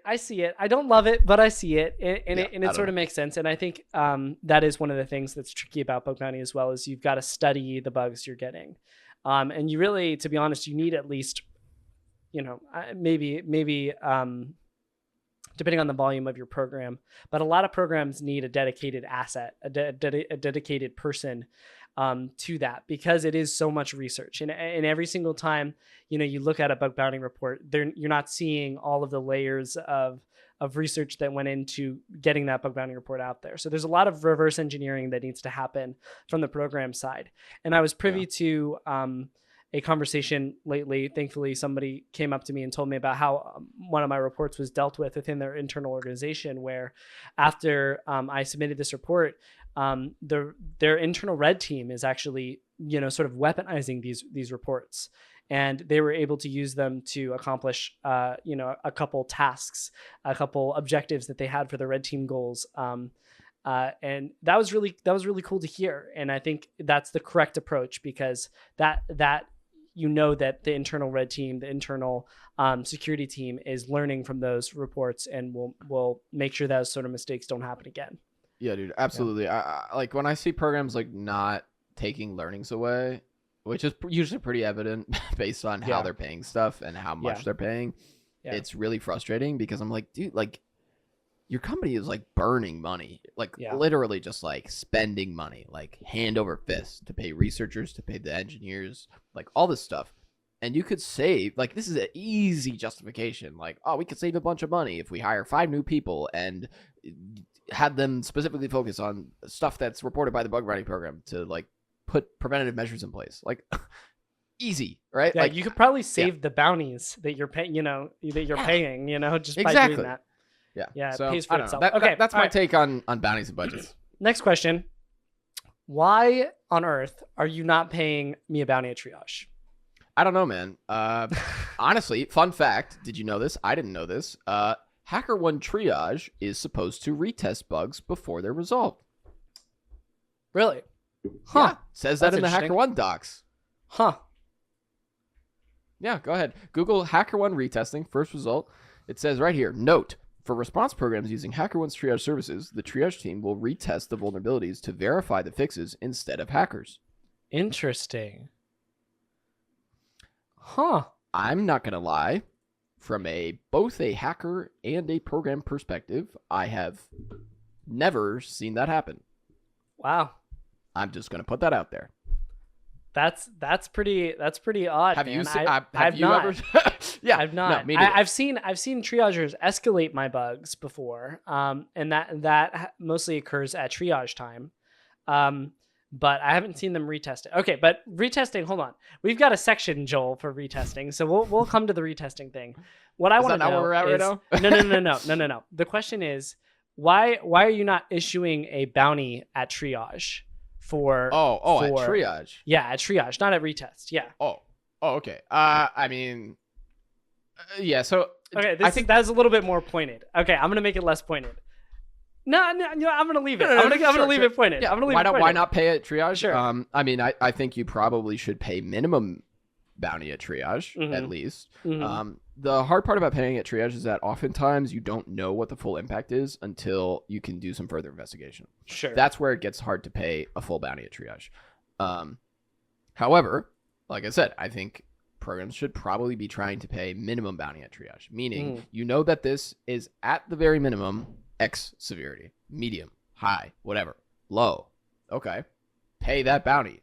You know you're going to pay at least that much.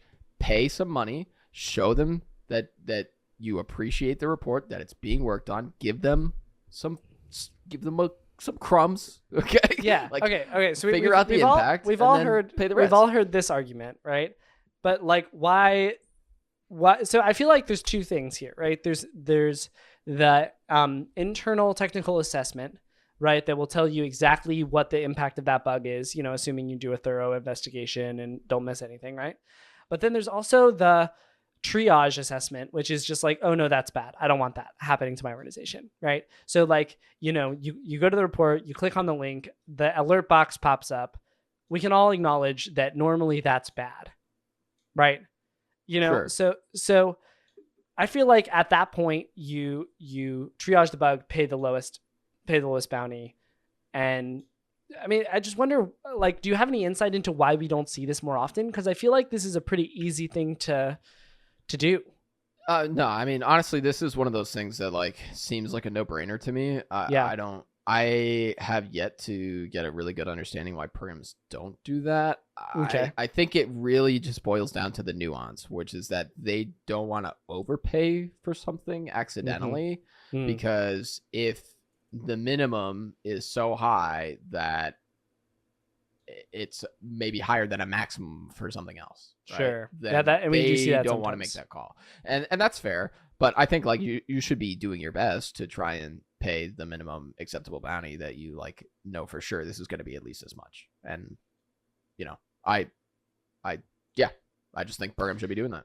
Well, that's not the answer I wanted to hear, Joel. I wanted to hear some reason I mean, I cannot fathom why a program would be like, this is worth at least as much, but we're going to wait. All right. Until it's fixed. I mean, I don't know. That makes sense. Like you're going to pay them one way or another. Frustrating. Like, I don't know. It's frustrating. All right. So let's talk about the retesting. So HackerOne is supposed to do, apparently if you're using HackerOne retest services, HackerOne is supposed to retest. If you have H1 triage.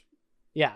I mean, if you manage according to the H1 triage docs, it says services, if you're using HackerOne's triage services, the triage team is supposed to retest the vulnerability to verify the fix instead of hackers. Now, again, in my experience in hacking, both as a researcher and as a program operator, I've never seen H1 triage do that. Not to the best of my knowledge. Yeah, I think they need to pull that out of those docs. Everybody that I've talked to has been like, really? That is mega workload increase for them for sure. Yes, yeah, and like triage already has an enough thing, but yeah, I don't know. I think the whole like, should we pay retesting? The fact that it's a feature there and it's like literally $50, just do it. Just pay it. Yeah, just pay it, right? Like, I think if you're getting a $5,000 bounty, me paying you $50 more shouldn't matter to you as a researcher personally. Like, I'm like, what is the you know, whatever. To be honest, the $50 isn't even really, to be honest, the $50 isn't really that motivating in general, even. Like, I feel like if you want, especially when programs take so freaking long to resolve the bug. Like, if you resolve the bug in 24 hours and you ask me to retest, I'm going to retest for you because I appreciate you. Yeah. You know, like, because that's good shit, right? And I want to encourage that. But if it's 3 months down the line, I got pinged the other day to do a retest of a bug that I reported in January.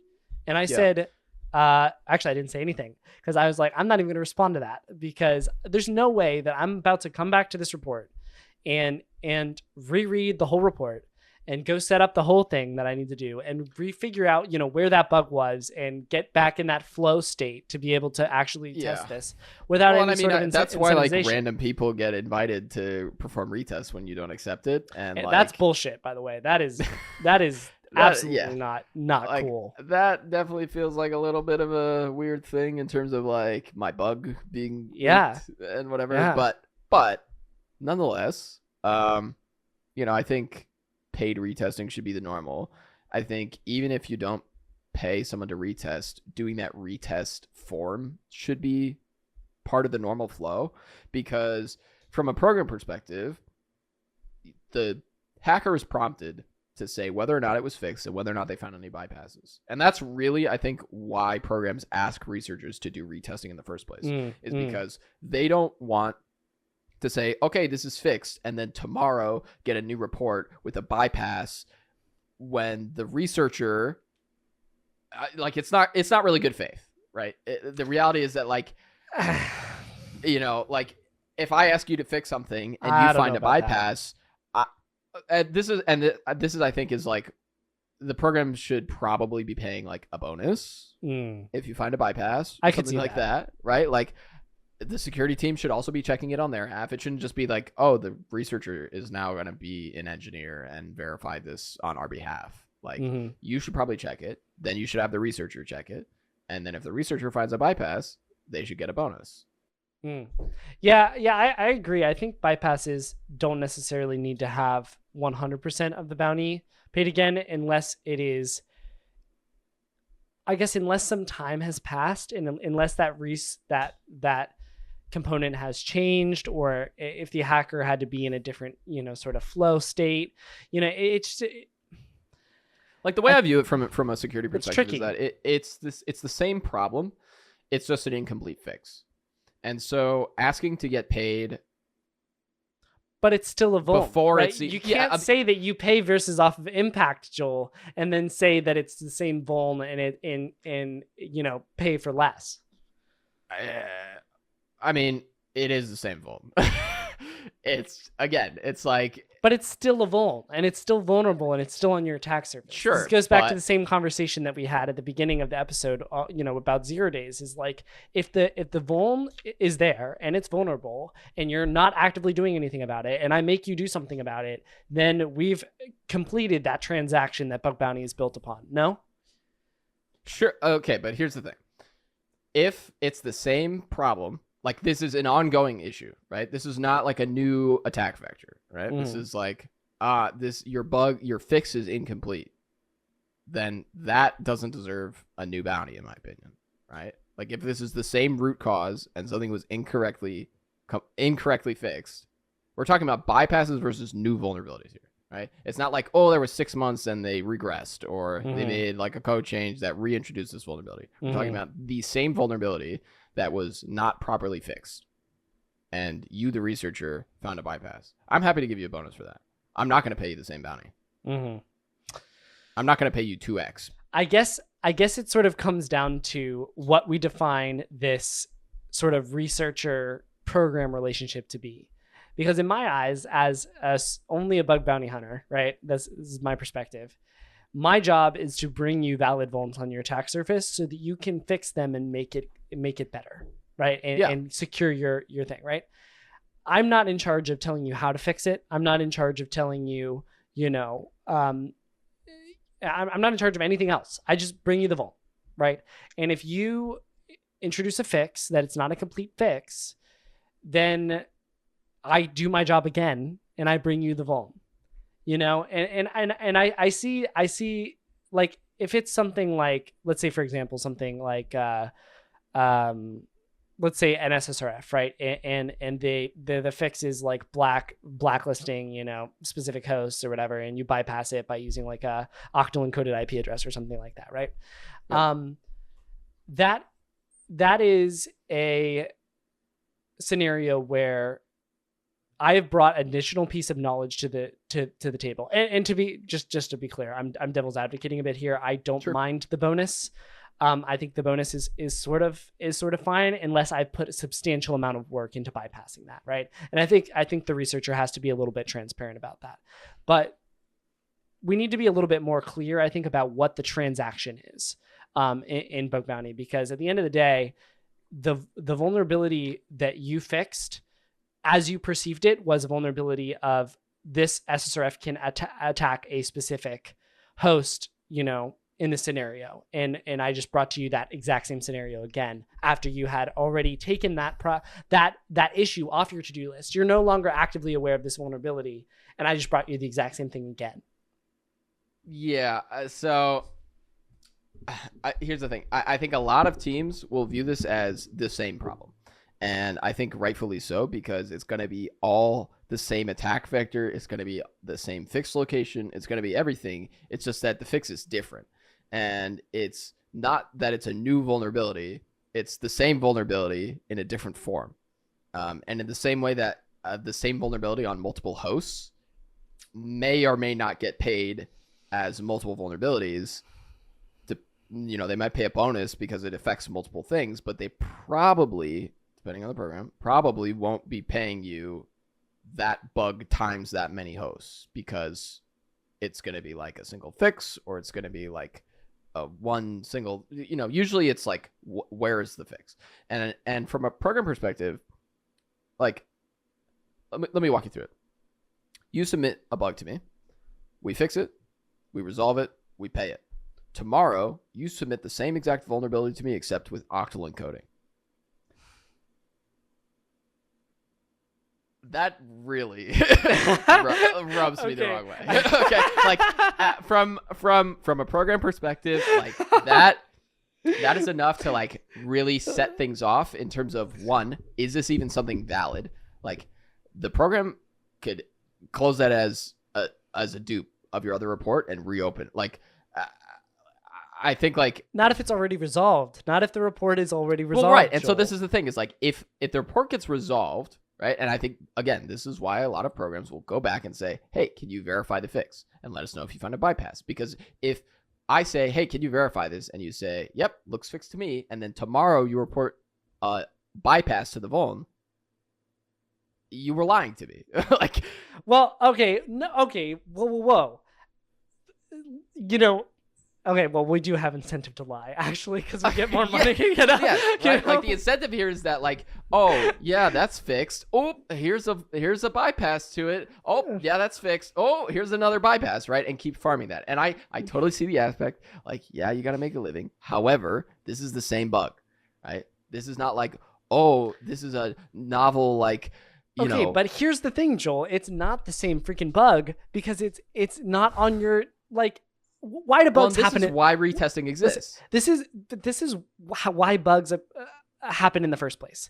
Is some developer somewhere doesn't know enough and not, not to say that they need to know everything. It's okay. Everyone makes mistakes. It's fine.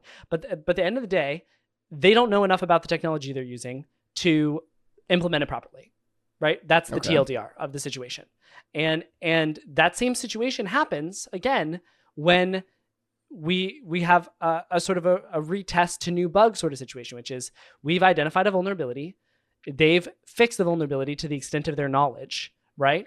And then at the end of the day, that is off the to-do list. No one's thinking about it. No one's thinking like, this is a valid, thing that we need to go back and workshop it. No, none of that. It's off the to-do list. And then the attacker highlights that exact same sort of problem again, where it's like you clearly aren't understanding the technology you're working with here to the extent that you need to protect your users, right? And I don't know. It just feels like, you know what? I think we're going around in circles here. I understand where this is going to go.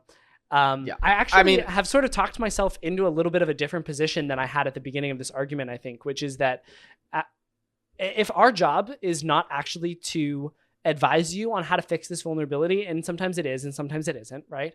Then I think retests need to be new either more strongly compensated than the $50 that HackerOne offers, or they need to be new bugs. Yeah, again, I think that the program should be fairly compensating, right? And if that means if you find a unique, a novel bypass, I should be at least giving you that $50 for the retest, right? Mm-hmm. The reality is that as I mentioned, this should not be you should not be the security team, right? The security team should be verifying this themselves. In some cases, H1 Triage should also be verifying this themselves. There should be other layers of verification in place before this gets to the researcher. Not only does it make the security team look bad if the researcher finds a bypass of their fix, but it also means that you didn't do your job well. Mm-hmm. And so, I think if it gets that far, there should be at least some sort of compensation for the time and the effort. But I don't see it as a totally unique new vulnerability that deserves a fresh new payout. Here's an interesting thing is that as a hacker, you can, say with the SSRF scenario, right? Let's say I put in a new host, you hit that host. Okay. That whole thing goes to the thing. And I know in the beginning, you know what? I bet this uses octal encoding too. And I bet because there's already a whitelist, they're just going to fix the whitelist, right? Or whatever, right? The blacklist. And then you withhold that information from the original report, right? That is tricky. That is dishonest and not something that I would do, right? Yeah. But I also feel like there's a flip side of this, which is that programs also have this sort of trickiness when it comes to impact assessment, because you can look at your organization and say, okay, wow, this guy found an XSS on this one host that actually affects 1,500 hosts, right? And then pay them out for the specific, the one bug, right? Because they didn't know, right? So there are things that both parties can bring to the table that will portray honesty, that will maintain their ethical integrity in this exchange, and I think that's a valuable part of building that programmer researcher relationship. I think there's also the case with retesting where, in a retest, I will do a retest if I'm interested in building a good relationship with the program, and they've sort of, paid that same respect forward, right? And so I think it can be a tool just like anything else to build the relationships that bug bounty is really built upon. Yeah, and I think that point you made is I think it's a kind of a good way to think about it. It's okay, if I have two different ways to exploit this, octal and normal encoding, for example. Mm-hmm. If I submit them both at the same time, almost certainly one would be duped on the other one. Absolutely. If I report one, wait for it to be fixed, and report the other one, probably the same thing should happen to some extent. Now, if I report them both in the same report, does that mean I should get extra money? Maybe, maybe not. I think when it comes specifically down to bypassing a fix, that's when extra money should start to come into play. Where it's, we fixed this. No, you didn't. Right? If I was a different researcher, this would be a new report. Right? Mm-hmm. And that, I think, is where it gets to be fair, where you can start to throw extra money in there. But simply as if you know that these two things are both possible and then only one of them gets fixed, I think you are somewhat obligated to tell them, like, hey, by the way, and I think the program in good faith should pay for that to some extent. Yeah. It's an interesting conversation, man. Yeah. I think unexpectedly it's that actually got topic. a little bit, that actually got a little bit tricky, a little bit heated there. And I think there's definitely a lot of ethics that comes into bug bounty that's under talked about. We should do an episode on that. And I think I want to say it was Jubobs or I think it was Jubobs that commented on the Twitter post where we were talking about topics. So that would be a good topic. I totally agree. We'll have to think about that. Yeah. For sure. Okay. So we are at like what, an hour 30? You doing okay? You got a couple more minutes? Yeah, I'm fine. Yeah. Okay. Let me see which one of these are going to hit the hardest, because we're not going to hit all these. I guess we sort of talked about the sort of systemic issue piece when we talked about, in this last conversation as well. From a program perspective, from your experiences, do you think it is dishonest to withhold specific reports for any given period of time? Depends on the severity. If it's a crit,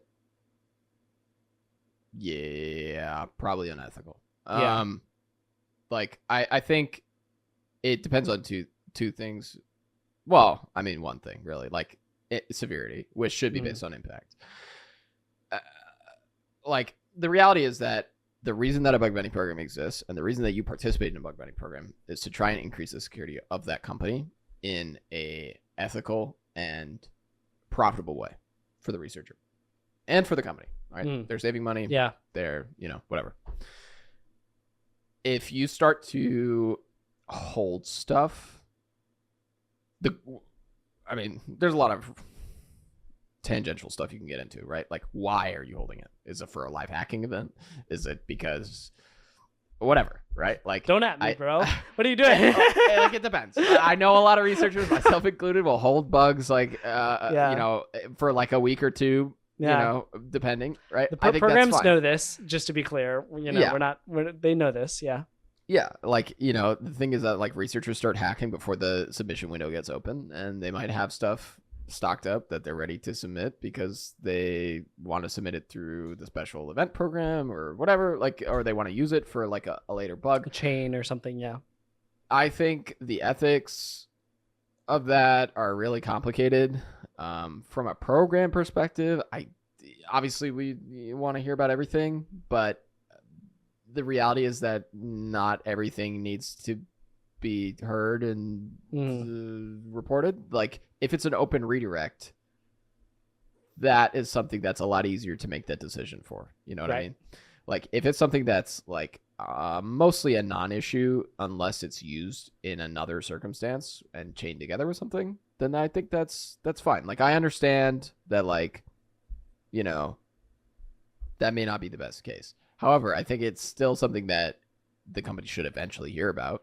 If it's an IDOR that, or an endpoint that leaks a lot of IDs that you can then use for an IDOR, the company should probably hear about that to some in one way or another. That's interesting. Either through your report or either through, if you chain it, put them both in your report and then reference that report in future reports. If you have another IDOR that uses that same type of ID, be as I showed in report. That's a mature number, way whatever. of approaching it. I think that there are ways that you can disclose stuff without losing your bug. You know what I mean? You can prove that these things exist and these things are possible, and that makes it a lot easier to make an impact case for your bug. Yeah. Right? The same way that if you have one bug that shows that cookies are scoped to every subdomain on a root domain, right? And then later you find another XSS on a subdomain of the root domain, you can use that as a case. You should use that and say, look, this happens. There are cookies, sensitive cookies that have been previously scoped to main domains, and it's a plausible scenario that it could happen. Yeah, I feel like that kind of goes against the POC or GTFO piece of bug bounty, though. Like, I mean, I guess you can say that from one, or, X. Yeah, I mean, like, don't get upset if the program says, okay, yes, but it's not exploitable now. That's a good point. Is like, if you do report it and they close it as an informative, or whatever. I don't think they should close it as informative. I think that that should be a mitigating factor, but I think it should absolutely be something that's relevant to, like, okay, yeah, this was that, like 6 months ago, this would have been exploitable. Right. Yeah. And it's a separate bug than whatever. Like, I think that's reasonable. Like, when we look at impact internally, a lot of times we'll ask, was this ever possible? Like, was there ever a case where cookies could be scoped to this subdomain accidentally or globally, and then you could get an ATO with an XSS? Like, if that's something that's happened and it is possible within the bounds of the infrastructure that's being used, then that's something that should be taken as a serious consideration as a possibility of something that could happen or exist somewhere else, right? Like, the fact that pattern ever was there means that pattern can be there again. Okay. And so I think, like, that's something that should be kept in mind. So again, like, don't get a mess. Like, don't get all frustrated if the program's like, okay, well, yes, but this isn't actively exploitable right now, so we're going to put a mitigating factor on that. So what you're describing here is, I guess, the most communicative or most respectful way to interact with the program in that regard, which is, like, let's say we've got the IDOR ID generator, right? Yeah. We report that to them. They don't accept it as a bug. We're not upset about that, but they know that exists, right? And they're able to use that in their impact assessments. And then next time we find a bug where we actually utilize this, then we reference it and say, here's the, that's the report. Yeah, I mean, and again, like, personally, like, as a researcher, I probably wouldn't just report that by itself. Same. Unless it was 100%. Like, if it's just IDs, like, like, again, very low security impact here. But if I had another IDOR, I might report those two things together. And then again, if I find a third IDOR later down the line that uses that that other same report, right, then I can say, oh, okay, as I showed in this other report, it's possible to leak these IDs. Like, maybe I had them all stored as an attacker, or I web archive them, or whatever. Like, I don't really think you have to get that in depth about, like, oh, like, this is how an attacker could have gotten it. It's like, I showed that it was possible to get them, right? Okay, so yes, that makes sense. I'm going to jump into the timeline section here because I've actually got a couple pointed questions that I'd like to ask and get your response on. Yeah. The first one that I'm just going to drop is, like, I'm curious what an actual root cause analysis looks like from a program's perspective and an impact assessment. Like, and why the heck does it take so damn long sometimes? Like I know there's a lot of code, right? Yeah. But if you dropped me into a production code base with grep, like, and I have a unique parameter name or whatever, I would expect to be able to find the code that is responsible for this thing within an hour max.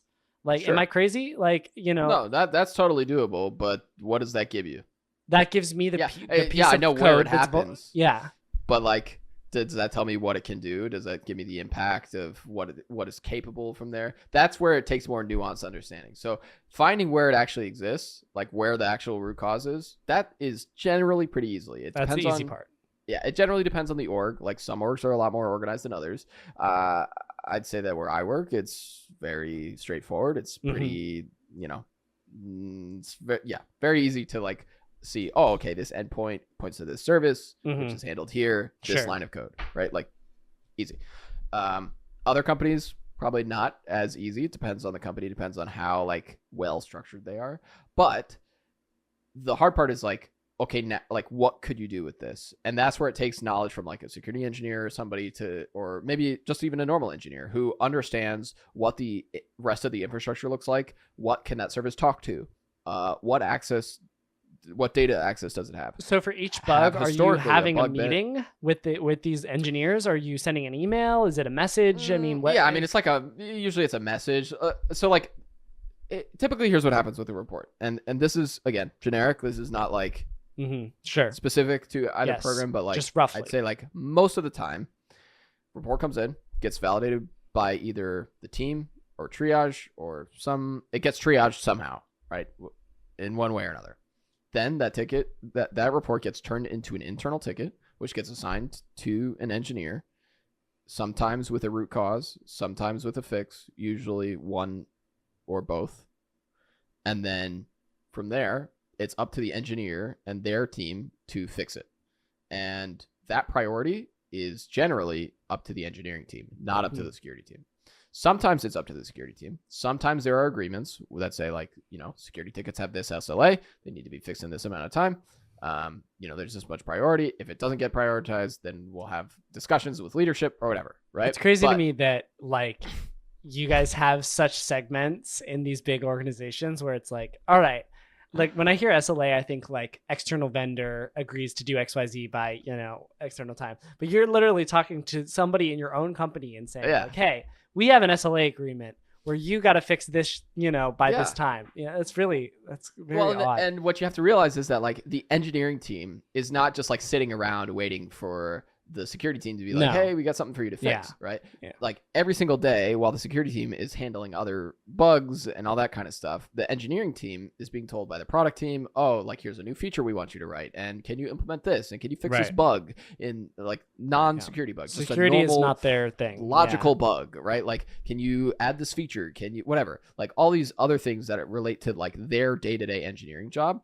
And then a new thing comes into that system and is like, hey, make room for me. I'm important. Yeah. Yes. And it doesn't even, and I'm sure these devs are aligned with the vision, sometimes too, of the product's iteration, of the product's development. And this can kind of seem, I bet 99% of the time, this feels like a blocker. And this feels like just this annoying little task they got to get out of the way to move on with their actual features that they're developing. Yeah, and so I think this is where, like, a lot of nuance falls in between, like, the relationship between security teams and engineering teams and how to, like, promote security as, like, a core value, because it can be very difficult to get engineers to give a shit about security issues, because it's exactly what you're describing, which is that, like, there's a new ticket that's just, like, popped up out of nowhere that is now increasing their workload and is now a thing that they have to take care of. Right onto my Kanban board or whatever. It's like they weren't planning on this. Right. Like, this wasn't something that was on their radar. It wasn't in their sprint. It wasn't in their planned amount of work. And now they have this extra thing that they have to deal with. And that goes all the way up the chain. It goes to their manager. It goes to the product team. Like, everybody now has to account for this extra load within the system. And it really depends, like, on how the teams view security as, like, it should be like a helpful thing, right? Like, this is to, like, stop, like, prevent issues. Everybody should be owning security. And so, like, there's a lot of nuanced aspects to getting the engineering teams, and not just engineering, but all the teams, to take security seriously and own it.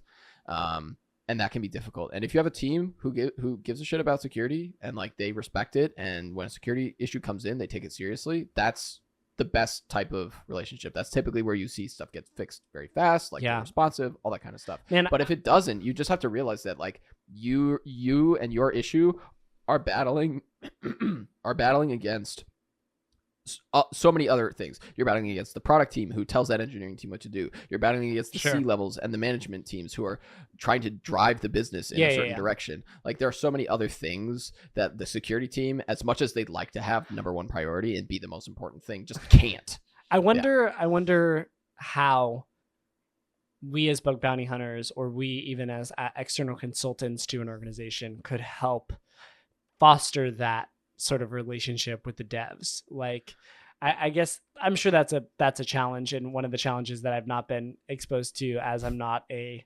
CISO or even an AppSec engineer.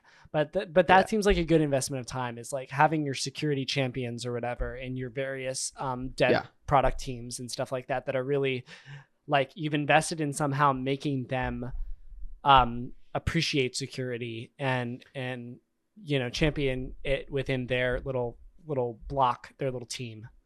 Yeah, absolutely. I like, there are various ways you can do that. I think one really great way for bug bounty especially is any valid bug bounty report is an external vulnerability report, right? Somebody outside the company found it. It's a valid vulnerability, and it affects your company with no special permissions. It affects it externally, right? That's a huge like thing that you can use to advocate and say, like, an external security researcher found this vuln on our site. It is currently actively exposed externally. We need to fix this. That's a big deal. Fixing it, right? Yeah. Like, that's a big deal. And I think that you can at least use that to help drive the importance of it. And then you can use that again as backup when you're like training your engineers. So like one of the things that we'll do internally is we'll take a lot of these things that we notice like systemic problems or like core problems that are popping up over and over again, and we'll try and turn that into trainings that then every single new hire engineer gets put through this security training that walks them through like how the security process should work. Yeah, but it's a training, like no, but this is like day one. Okay. Yeah, but like so is everything. Trust me, it works. I promise we wouldn't do it if it didn't work. Okay. It really it helps a lot. It helps people understand that like security matters and is taken seriously. It shows them from day one that security is not just like a background process, but it is part of the process. Yeah. And that when they want to like expose a new endpoint, security has to know, and security has to review that. And like that is like a real core part of the engineering process, and it states it as a fact instead of an option. That is important, and I'm sure that that's an intentional cultural thing that you've got to foster. Yeah. And my next question here on the list is like, why the frick does it take so long? Like, aren't you guys using Agile? Like can't you just just slip it into the next sprint and it be fixed within the week? If it were up to me, absolutely, yes. But again, that's a company culture problem. Yeah. Yep. It's a company culture problem. It's a you're fighting with all these other teams and all these other organizations and all these other tickets and all these other everything. Like, again, if it was just security and 3 engineers, I'm sure the relationship would be such that like we'd be like, hey, can you fix this? And they'd be like, sure. And then they'd fix it. But there are so many other players that are invisible to the researcher, and so many other like, just communication and organizational type problems that are really hard to get around, that even if the security team knows in their heart that this is an important thing, it doesn't always get received that same way by the engineering team. And so the best thing that you can do is work in the background to try and make security more valuable and have more weight to it when they say, hey, we have a vulnerability.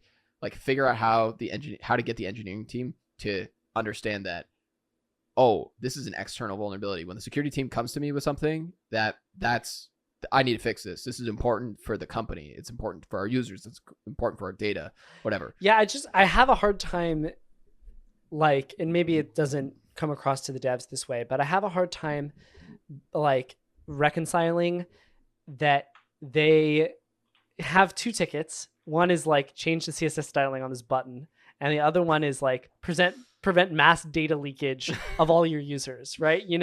And like, you got somehow security brain, bro. Somehow, do I? I mean, is that really how it is? Yeah. Sorry, I just slapped my mic with my chin. Like, no, like, as a security person, of course, like, security is number one for me. I like, absolutely, security should be number one. It should be the number one priority. Right. It should take precedent over everything. Well, but it's not my decision. We don't have to debate that. That's fine. Okay. Yeah. Last couple questions. Do you ever reread Dupe/informative reports that have been set that way by HackerOne triagers, or is that just like something that would ideally happen, but like just very rarely happens when you actually, do something with it? So I try to read through, like, I try to watch everything that they're doing. I'm not gonna lie. I hope that this doesn't portray H1 triage in a negative or unfavorable light.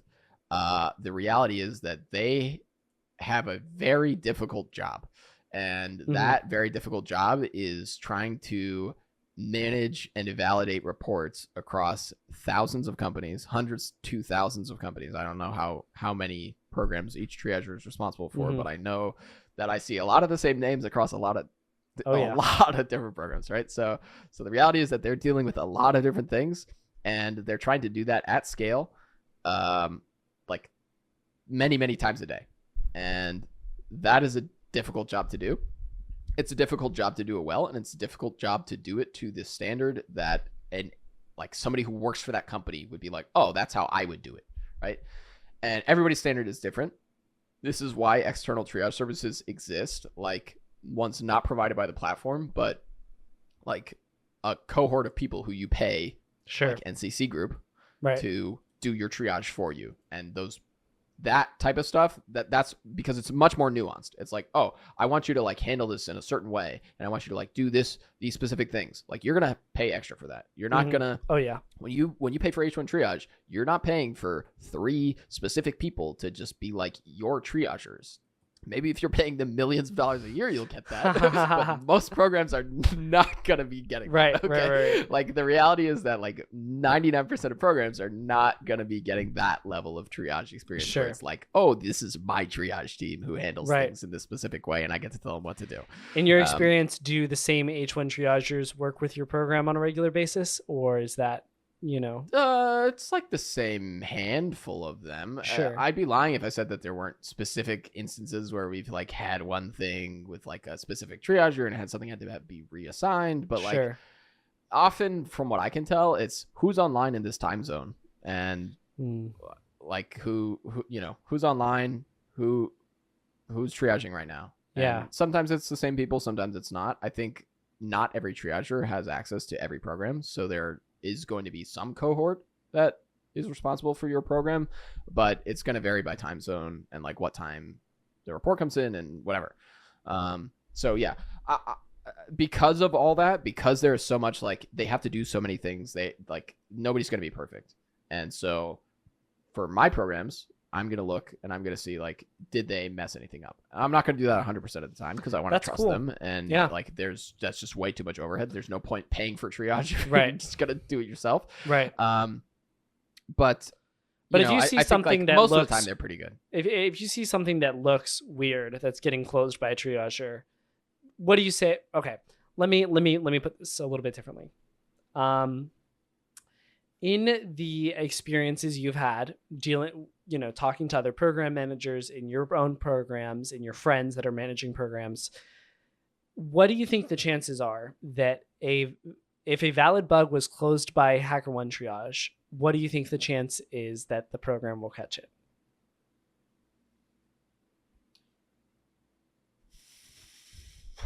I'm not going to put a number on it because I don't want to. Yeah. But I'd say it's pretty good that it would get caught. It really depends. That was not the answer I was expecting, to be honest, when I wrote this question.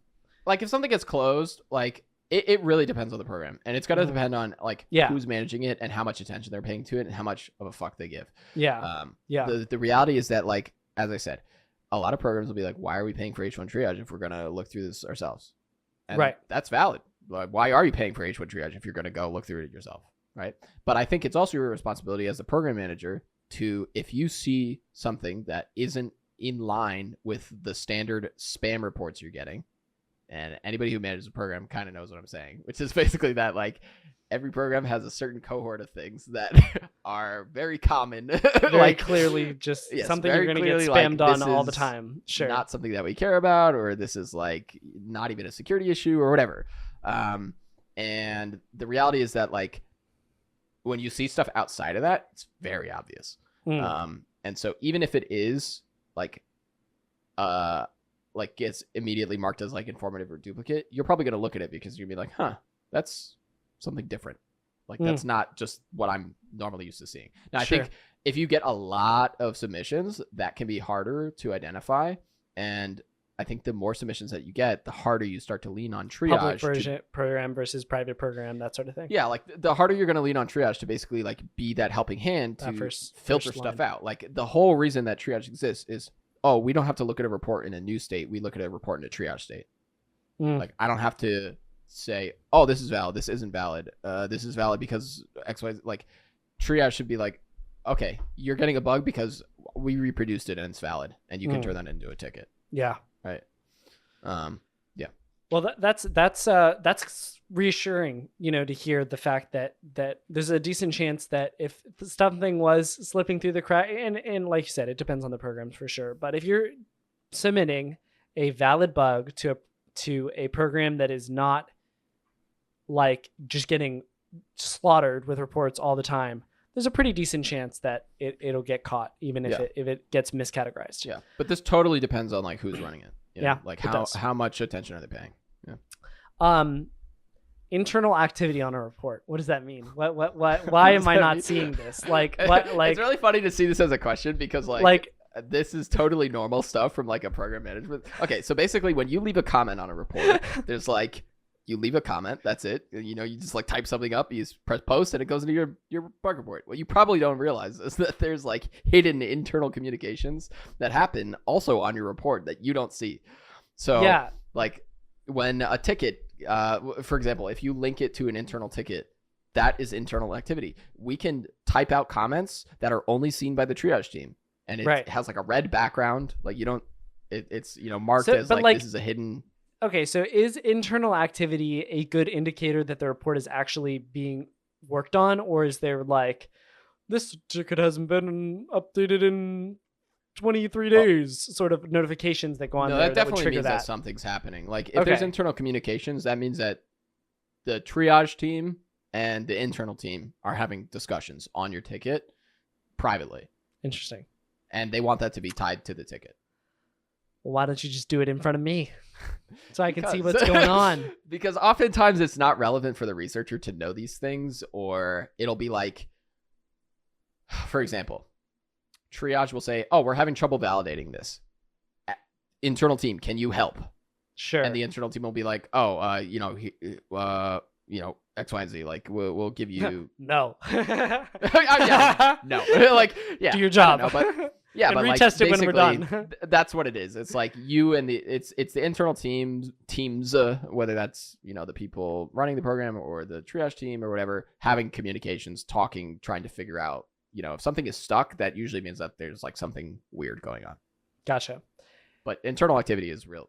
Okay. Yes. Right, good there to are know. real conversations. That is Yes. that is, and I'm sure you know there are caveats to that. Like I'm sure some programs have like internal automation or whatever that will comment on the ticket, you know, and say like this ticket hasn't been bloody blah and bloody blah or whatever. But most of the time that's going to be actual activity. It's a good sign that like people are alive and doing things. Okay. Yeah, that's good. No need to ask for a follow up then if I see internal activity, you know, happening.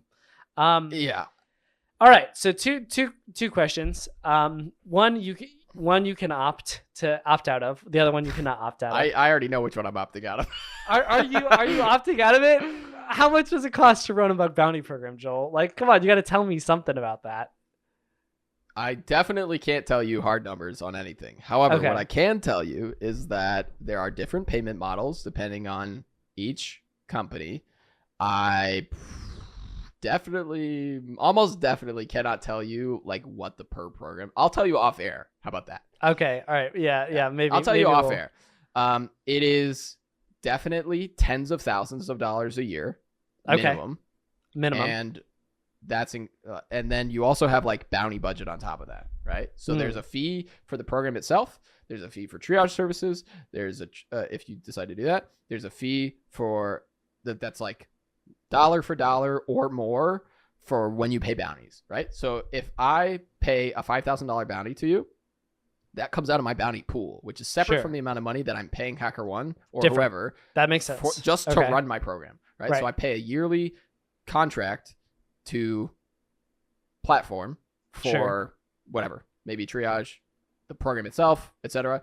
And then in addition to that, there's a separate amount of money that all the bounties come out of. And if that amount runs low, then you make another deposit. Sure. Okay. Gotcha. So there's, and then whenever you pay a bounty, you can potentially, you know, platform also takes some of the top off that, or, you know, some amount of that also gets paid to the platform in some scenarios. That's where it varies. I believe the newer contracting models, they don't do that. They don't do fees like that anymore. Okay. They used to do a flat 20% fee, which I think is public. But since then, lots of stuff has changed. It really depends on like, usually when you renew contract, you might negotiate that with the platform to determine like how you want to do your fee structure. Should you pay fees ahead of time? Like all that kind of stuff. So yeah, that varies a lot. Solid. Last question. This has been a absolute freaking marathon of an episode. I have not even done that much talking and I am exhausted. I can imagine how you must feel. But talk to me about LHEs. Are they with live hacking events, for those of you that aren't familiar with the acronym? How does that feel from the program side? Is that stressful? Is that fun? Is that all of the above? Yeah, all of the above. I run a couple live hacking events. while I was at Uber. Mm-hmm. They are. They don't call it a war room for nothing. Okay. Yeah, it's chaos in there. I'm not gonna lie. Okay, so basically, here's the picture. All right, you've got at least a couple people from the security team in there. You've probably got at least a couple people from the engineering team or people on call remotely who can help answer questions and direct tickets in the right direction. And then you've got the triage team and the H1 team in there as well. So triage is helping validate stuff in real time, log in, test stuff. If they need something from the security team for help retesting or whatever, they're there. Security team is there to look at all the bugs, address criticality, address impact, address validity, see if this is stuff that needs to be fixed now, or can wait until after the event. Figuring out payouts. That's a huge part of it is the security team meeting trying to decide impact on 10 bugs every hour or more. Yeah, it's a weekly meeting that happens, but actually every hour. Yeah, it's you're sitting down and you're okay, what about this one? Oh, what could they do? They could do this. Okay, well, that's, this severity, blah, blah, blah. Okay, let's pay it out this. Next. Yeah, that's intense, man. And you're making big money decisions on the fly like that. That's nuts. Yes. Yeah, so definitely stressful, definitely a lot of fun, I think. Yeah. In hindsight, it's such a great experience to get to have that real face-to-face interaction with the researcher and build those relationships. There's so much partnership building that you can do in just that one day of hacking between top hackers and your program that build lifelong sorts of relationships where those hackers now want to come hack on your program. They have a face that they assign when they submit a report. Yeah. And they have a real, there's a real tie there. Super valuable. It adds a lot. Yes, they're stressful. Yes, they're expensive. Yes, it's chaos, but is it worth it? Yeah, I would certainly say so. I think it depends on the company. Not every company can run a live hacking event. There are certainly tons of companies who should not run a live hacking event. Oh yeah, for sure.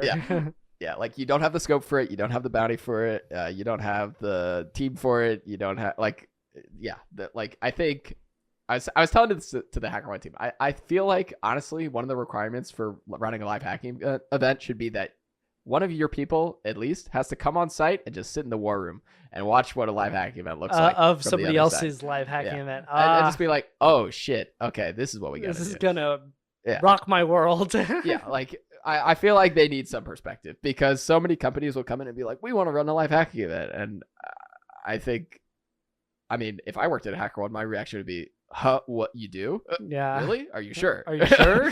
Yeah. We'll take your money, but are you sure? That's a pretty, live hacking event training or something like that could be really a thing as well. So much you want it to be a good experience for the researchers. You want it to be a good experience for the company. You want it to be a good experience overall. You want good bounty payouts. You want everybody to walk away happy, swag, all these things. There's so many moving parts, so many aspects that there's a reason why you see a lot of the same companies running live hacking events over and over again because they have the money, they have the scope, they have everything. The stars really got to align for it to happen. Wow, dude. All right, Joel, that was a marathon of an episode. I think this is the longest episode we've ever done. We definitely went down some rabbit holes. We definitely, went off on each other a little bit there. I think overall you did a great job answering all these questions, and I'm gonna go take a nap now. But for those few of you that are still with us at the end of this episode, one, you rock. Two, check out the new website, check out the newsletter that's there. Go ahead and subscribe to those. And also we have a Kaido referral code, which we've mentioned on Twitter, but we haven't really, made mega public in an episode before. We'll probably announce it at the beginning of next week's episode as well. But for those of you that are still with us, you can go ahead and use that and get 10% off of your Kaido subscription, which we would appreciate. And you would also appreciate because that saves you money. Do you know what that code is off the top of your head, or it is. will it be? Oh yes, that's a good point. I should actually say what it is. It's CTBB podcast. It's our handle on Twitter, Critical Thinking Bug Bounty Podcast, and that will get you 10% off on your Kaido subscription. Awesome. That's Kaido, CAIDO. Yes. Every time we mention it on the pod, everyone's like, "What's a CAIDO? What's a Kaido?" No. So, all right, Joel, you got anything before I fall asleep and go take a nap from exhaustion? Because that is a lot of talking. That's it. I'm glad I've been chugging caffeine this whole time. You've been chugging, man. Yeah, you're like towards the end, you can kind of see me lower the desk and then start slumping into your chair. But it doesn't help either because I had like a 2-hour meeting this morning, and then my buddy came over and we just chatted for a little while, so like 2 hours. And I'm not an extrovert, I'm an introvert, so this sort of long form talking takes a toll on me, and so I'm at like minimum energy right now. But we made it through the episode. So yeah, dude. Well, yeah, thanks for having this discussion. I hope that I helped to answer some of the mysteries behind bug bounty and reports and what the hell's going on with my ticket and all that kind of stuff. And if there's more questions that come after this, we can certainly do a follow-up episode or something. All right, GG, man. That's the pod.